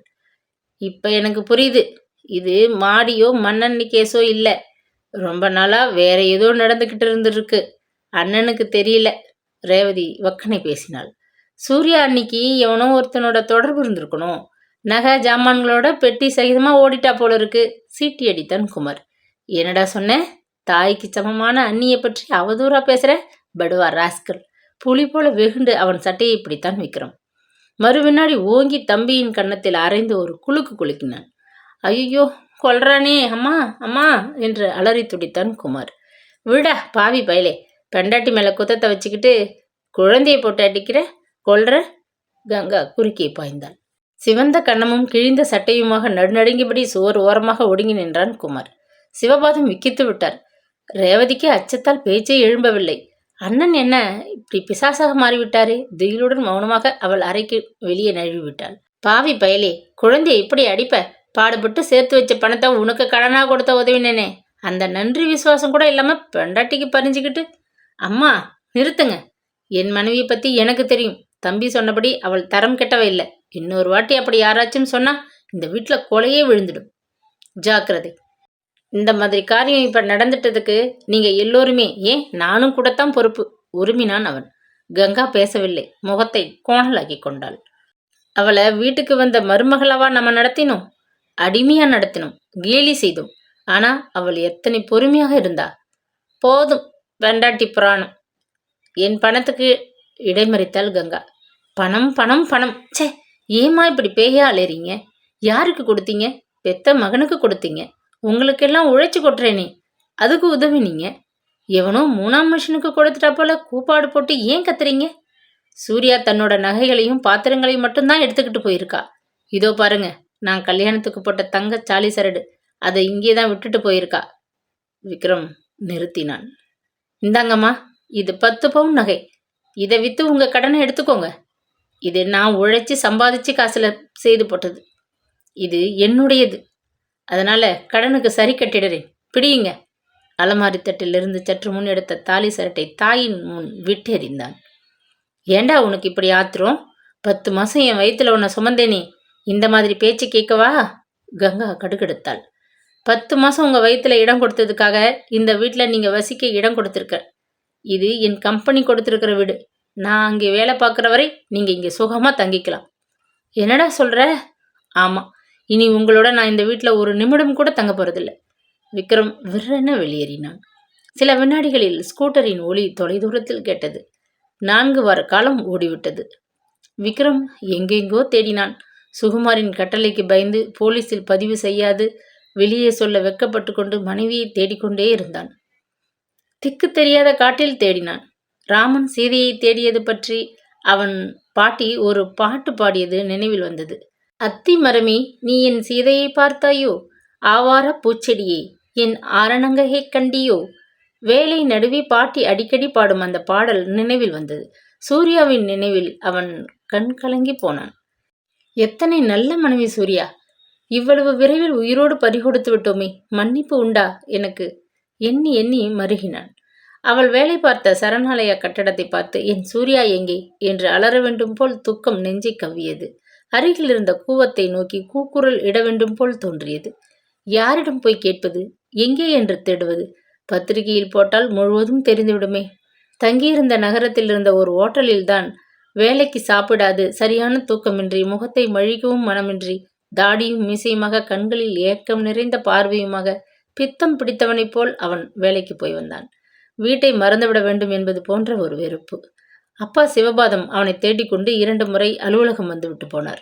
மாதந்தோறும் உங்களுக்கு செலவுக்கு பணம் அனுப்பிடுறேன். வீடு இருக்கு, அதுக்கு மேலே என்ன வேணும்? இனி என் உயிர் தான் பாக்கி என்று அம்மா கிட்ட சொல்லுங்க. ஆவேசமாக கத்தி அவரை துரத்தி விட்டான். அதற்கு பின் மகனை பார்த்து பேச சிவபாதம் அஞ்சினார். கங்காவும் பயந்து விட்டாள். விக்ரம் இப்படி ஒரேடியாக மாறுவான் என்று அவள் எல்லளவு கூட எண்ணி பார்த்தது இல்லை. அவன் சம்பாதியத்தில்தான் அந்த வீட்டு சக்கரம் ஓடியது. அவனை விரோதித்து கொண்டு விட்டோமே என்று வேதனைப்பட்டாள், தவித்தாள். அலுவலகத்திலிருந்து வந்ததும் கையில் இருந்த தோல் பையை தூக்கி மேஜை மீது வீசிவிட்டு மண்கூஜாவை சரித்து தண்ணீரை எடுத்து மடமடவென்று குடித்தான் விக்ரம். சுவரில் தொங்கிய காலண்டரை பார்த்ததும் அடிவயிற்றில் பகீர் என்று உணர்வு. 1 மாதத்திற்கு மேலாகிவிட்டதே. சூர்யா உயிருடன் தான் இருக்கிறாளா? அல்லது அவர்கள் சொன்னதைப் போல் யாருடனாவது? சேச்சே, என்ன இழிவான எண்ணங்கள்! என் கண்மணி சூர்யா மாசு மறுவற்ற தங்கமாச்சே. அவள் தவறான செயலில் இறங்கவே மாட்டாள். உயிரை மாய்த்து கொள்ள வேண்டுமென்றால் எதற்காக சேலை, நகை, பாத்திரங்கள்? கடவுளை, ஒன்றுமே விளங்கவில்லையே. என் சூர்யா மட்டும் மறுபடியும் கிடைச்சிட்டா? அப்பனே முருகா, உன் திருத்தணி கோவிலுக்கு அவளோட வந்து வழிபடுகிறேன் முருகா. துயரத்தில் தொண்டை இறுகியது, கண் இமைகள் எரிந்தன. இரவு வேளையில் அவன் சாப்பாட்டை துறந்து விட்டான். நாவுக்கு சுவையாக சமைத்து போட்ட மனைவியை வீட்டை விட்டு வெளியேற செய்தவனுக்கு சாப்பாடு ஒரு கேடா என்ற விரக்தி மேலிட்டது. படுக்கையிலே சாய்ந்து கொண்டு மன அமைதிக்காக கொஞ்ச நேரம் பத்திரிகைகளை படிப்பான். அங்கே ஒரு கொலை, இங்கே ஒரு சாவு என்ற செய்திகளை வரிவிடாமல் படித்தான். கையில் எடுத்து போன பொருள்களை விற்று அவள் எங்கேயாவது ஹாஸ்டலில் தங்கி வாழலாம். பிறகு கைப்பொருள் தெரிந்ததும் தற்கொலை செய்து கொண்டு விட்டாள் என்றால் என்ற கவலை அவனுக்கு. பத்திரிகையில் கண்ட துன்ப செய்திகளை மிக மிக அக்கறையுடன், கலவரத்துடன், நடுக்கத்துடனும் படித்தான். அன்று மாலை அவன் அறையை விட்டு வெளியே வந்தான். நடைபாதையில் வெறுப்போடு நடந்தான். அருகே இருந்த பழக்கடை பக்கம் வந்ததும் அதிர்ச்சியுடன் நின்று விட்டான். பழக்கூடையை சுமந்து கொண்டு ஒல்லியாக ஒரு பெண். அவள் அவள் சூர்யாவைதான். தயாராக நின்ற ஒரு வேனுக்குள் கூடையை ஏற்றிவிட்டு தானும் ஏறிக்கொண்டாள். அவசரமாக வேனை நெருங்கி பார்த்தான். அதன் பக்கவாட்டில் பெரிய கொட்டை எழுத்துகளில் எழுதியிருந்தது, காஞ்சனா மகளிர் இல்லம், தாம்பரம். சூர்யா! அவன் கத்துவதற்கும் வண்டி புர் என்று சத்தத்துடன் நகர்வதற்கும் சரியாக இருந்தது. மறுகணம் வேகமாக சாலையினுள் ஓடி மறைந்து விட்டது. அவன் ஓடி பிடிக்கும் முன் வாகனம் கூட்டத்திடையே மறைந்து விட்டது. வாய் உலர நெஞ்சு பதைக்க ஓட்டலுக்கு திரும்பினான். அங்குதான் ஸ்கூட்டரை நிறுத்தி இருந்தான். ஸ்கூட்டரை எடுத்துக்கொண்டு காஞ்சனா மகளிர் இல்லம், தாம்பரம் தனக்குள் முணுமுணுத்து கொண்டான். காற்றாக பறந்தான். காஞ்சனா மகளிர் இல்லத்திற்கு பெரும் இரும்பு கதவுகள் இன்னும் சாத்தப்படவில்லை. இரவு 7 மணி அளவில்தான் காவல்காரன் கதவை மூடி உள்ளே பூட்டி விடுவது வழக்கம். விற்றென்று உள்ளே வந்த ஸ்கூட்டரை நிறுத்தினான் காவலாளி. யாரை பார்க்கணும்? அனுமதிச்சிட்டு இருக்கா? அதிகாரத்துடன் கேட்டான். சூர்யாங்கிற அம்மாளை அவசரமாக பார்க்கணும். விக்ரம் தடுமாறிவிட்டு பையில் கையை விட்டு 2 ரூபாய் தாளை எடுத்து அவனிடம் நீட்டினான். காவல்காரன் முகத்தில் அகலமான புன்னகை. இப்படி இருங்க, உள்ளே விரைந்தான். ஓங்கி உயரமாக கிளைகள் பரப்பி கொண்டிருந்த செங்கொன்றை மரத்தடியில் கிடந்த சிமெண்ட் பலகை மீது விக்ரம் உட்கார்ந்தான். அருவியாக பொங்கிய வியர்வை உடல் முழுவதும் ஓடியது. நெஞ்சு திக் திக்கென்று அடித்தது. அந்த சில நிமிடம் 100 காலம் போல பிரமையை ஊட்டியது. மாலை பொழுது மங்கி இருள் லேசாக பரவி கொண்டு விட்ட அரை வெளிச்சம். அவள் மெல்ல வெகு தூரத்தில் உள்ள ஒரு கட்டடத்திலிருந்து புல்வெளியில் ஓடிய ஒத்தையடி பாதை வழியே வருவது தெரிந்தது. சூர்யா, சூர்யா என்று கத்த வேண்டும் போல் ஒரு வெறியில் துடித்தான் அவன். அவள் அருகில் வந்ததும் மிகவும் ஆவலுடன் எழுந்து முன்னால் விரைந்தான். அது சமயம் தோட்டத்தில் அவன் அருகே இருந்த பெரிய முட்டை விளக்கு பளிச்சென்று எரிந்தது. அதன் வெளிச்சத்தில் அவளை நன்றாக பார்த்தான். அரை உடம்பாக இழைத்து விட்டாள் சூர்யா. கழுத்தில் கிடந்த மஞ்சள் சரட்டை தவிர, நெற்றியில் துளங்கிய குங்கும பொட்டை தவிர அவள் துடைத்து விட்ட சிலை போல நீல வண்ண நூல் சேலையில் எளிய கோலத்தில் அசோகவனத்து சீதை போல நின்றாள். சூர்யா! வார்த்தைகள் வாயோடு நிற்க அவளையே பார்த்தான். அவள் பேசவே இல்லை. பொலபொலவென்று கண்களில் இருந்து மாலையாக அவள் வடித்த கண்ணீர். அவன் நெஞ்சைச் சுட்டது. அவன் கண்களும் கலங்கி போயின. சூர்யா, என்னை விட்டுவிட்டு உனக்கு இப்படி தனியாக சிறை இருக்க எப்படி மனசு வந்துச்சு? நான் தடுமாற தன் கரங்களை நீட்டினான் அவன். 8000 ரூபாய், அதை மறந்துட்டீங்களே, விம்மினாள் அவள். சட்டென அவளை தன் அருகே இழுத்தான் விக்ரம். அந்த பேச்சே வேணாம் சூர்யா, எனக்கு இப்ப நீதான் வேணும். உன்னை பிரிஞ்ச பிறகு உன் அருமை தெரிஞ்சது. நான் செஞ்ச தப்புக்கெல்லாம் ரொம்ப வருத்தப்பட்டேன் சூர்யா, என்னை மன்னிச்சிரு. நீ இல்லாம நான் எப்படி ஆகிவிட்டேன் பாரு. சூர்யா, இப்ப நான் வீட்டில் அவங்களோட இல்லை. தனியா உன் நினைப்ப மனசுல பூட்டி வச்சுக்கிட்டு ஓட்டல் அறையில் தங்கியிருக்கேன். அனாதை ஆயிட்டேன், விம்மினான் அவன் குழந்தையைப் போல. நான் மட்டும் என்ன அனாதையாக? முடிக்காமல் விசித்த அவளை தன்னுடன் சேர்த்து அணைத்து கொண்டான். இருவரும் துன்பப் பிரிவின் பாதிப்பில் குலுங்க குலுங்க அழுதனர். யாரோ இருமும் ஒலி கேட்டது. இருவரும் சட்டென விலகி நின்றனர். சூர்யா கண்களை துடைத்து கொண்டாள். சூர்யா, இப்பவே என்னோட நீ திரும்பி வரணும்னு கெஞ்சி கேட்கிறேன், தழுதழுத்தான் விக்ரம். நகை, பாத்திரம், சேலன்னு பல ஆயிரக்கணக்கான ரூபாய் மதிப்புடன் உங்கள் மனைவியாக உங்கள் வீட்டிற்கு வந்தப்போ ஒரு ஸ்கூட்டர் பணத்துக்காக நமக்குள் இத்தனை கஷ்டம் ஏற்பட்டுடுதே. இப்போ வெறும் மஞ்சள் சரடு தான் என் கழுத்துல இருக்கு. மற்றதை அடமானம் வச்சு ஊனமுற்றோர் இல்லமான இந்த நிறுவனத்துக்கு என்னை அன்பளிப்பா கொடுத்துட்டேன். இப்படி வந்தால் எனக்கு வாழ்வு கிடைக்குமா? சூர்யா, சத்தியமா சொல்றேன், நான் இந்த சில நாளில் ரொம்ப மாறிட்டேன். எனக்கு பணம், பொருள் எல்லாமே துச்சமாயிட்டது. விலை மதிப்பில்லாத பொக்கிஷம் நீ இருக்கியே, அதுதான் என் வாழ்விற்கு முக்கியம்னு புரிஞ்சு கொண்டேன். அந்த அந்த வீட்டுக்கு உன்னை வர பிடிக்காட்டி நாம் 2 பேரும் ஒரு குடிசையில்லாவது வாழ்வோம். பாலும் பழமும் இல்லாட்டி நீ கஞ்சி வச்சு கொடுத்தாலும் போதும். என்னை கைவிட்டு விடாதே சூர்யா, உன்னை கெஞ்சி கேட்கிறேன். என்னம்மா சூர்யா, இதுக்கப்புறம் கூட பிடிவாதம் செய்வியா? இல்லத்தின் தலைவி அருகில் வந்து கேட்டபோது சூர்யா வெட்கத்துடன் தலையை குனிந்து கொண்டாள். எங்கள் இல்லம் ஊனமுற்றவருக்கு மறுவாழ்வு தருவதில் ஈடுபட்டிருக்கிறது. ஊனம் உடலை பொறுத்தது மட்டுமல்ல, பெண்களின் உள்ளத்து உணர்வுகளுக்கும் சூர்யாவுக்கு நடந்தது போல ஊனம் ஏற்படலாம். ஆனால் அந்த ஊனத்திற்கு மறுவாழ்வு உண்டுன்னு நிரூபிக்க நீங்கள் அவளை தேடிக்கொண்டு வந்தது பற்றி மகிழ்ச்சி. சூர்யா, கிளம்பு, தலைவி உத்தரவிட்டாள். சூர்யா, கவலைப்படாதே, உன்னை வச்சு காப்பாத்துறது இனி என் பொறுப்பு. நீ அடகு வச்ச பொருளை நான் மெல்ல பணம் கட்டி கடனை அடைச்சி மீட்டுடுறேன். ஸ்கூட்டரில் பின்னால் இருந்தவளிடம் கத்தி பேசிக்கொண்டே வந்தான். வீட்டுக்கதவை திறந்த கங்கா திகைத்து போனாள். ஆனால் சமாளித்தாள். எப்படியாவது பிள்ளையும் மருமகளும் வீட்டிற்கு வந்தால் போதும் என்று பிள்ளையார் கோவிலை தினமும் வலம் வந்து கொண்டிருந்தாள் அவள். அம்மா, இப்ப என்ன சொல்றீங்க? விக்ரம் கேட்டதும் கங்கா சாமர்த்தியமாக புன்னகைத்தாள். சூர்யா, குளிச்சுட்டு வேற உடுத்திக்கிட்டு அப்படியே தங்க சட்டை எடுத்து போட்டுக்கிட்டு வா. எல்லோருமா சாப்பிடுவோம். நான் சமைச்சிருக்கிறேன், ரேவதி பரிமாறுவாள். நீ வேலைக்கு போகிற குழந்தையாச்சுதே, உனக்கு ஓய்வு நிறைவே வேணுமே என்று குழைந்தாள் கங்கா. இக்கதையை கேட்டு ரசித்த அனைத்து உள்ளங்களுக்கும் நன்றி. அடுத்த கதையில் சந்திக்கலாம். Please subscribe.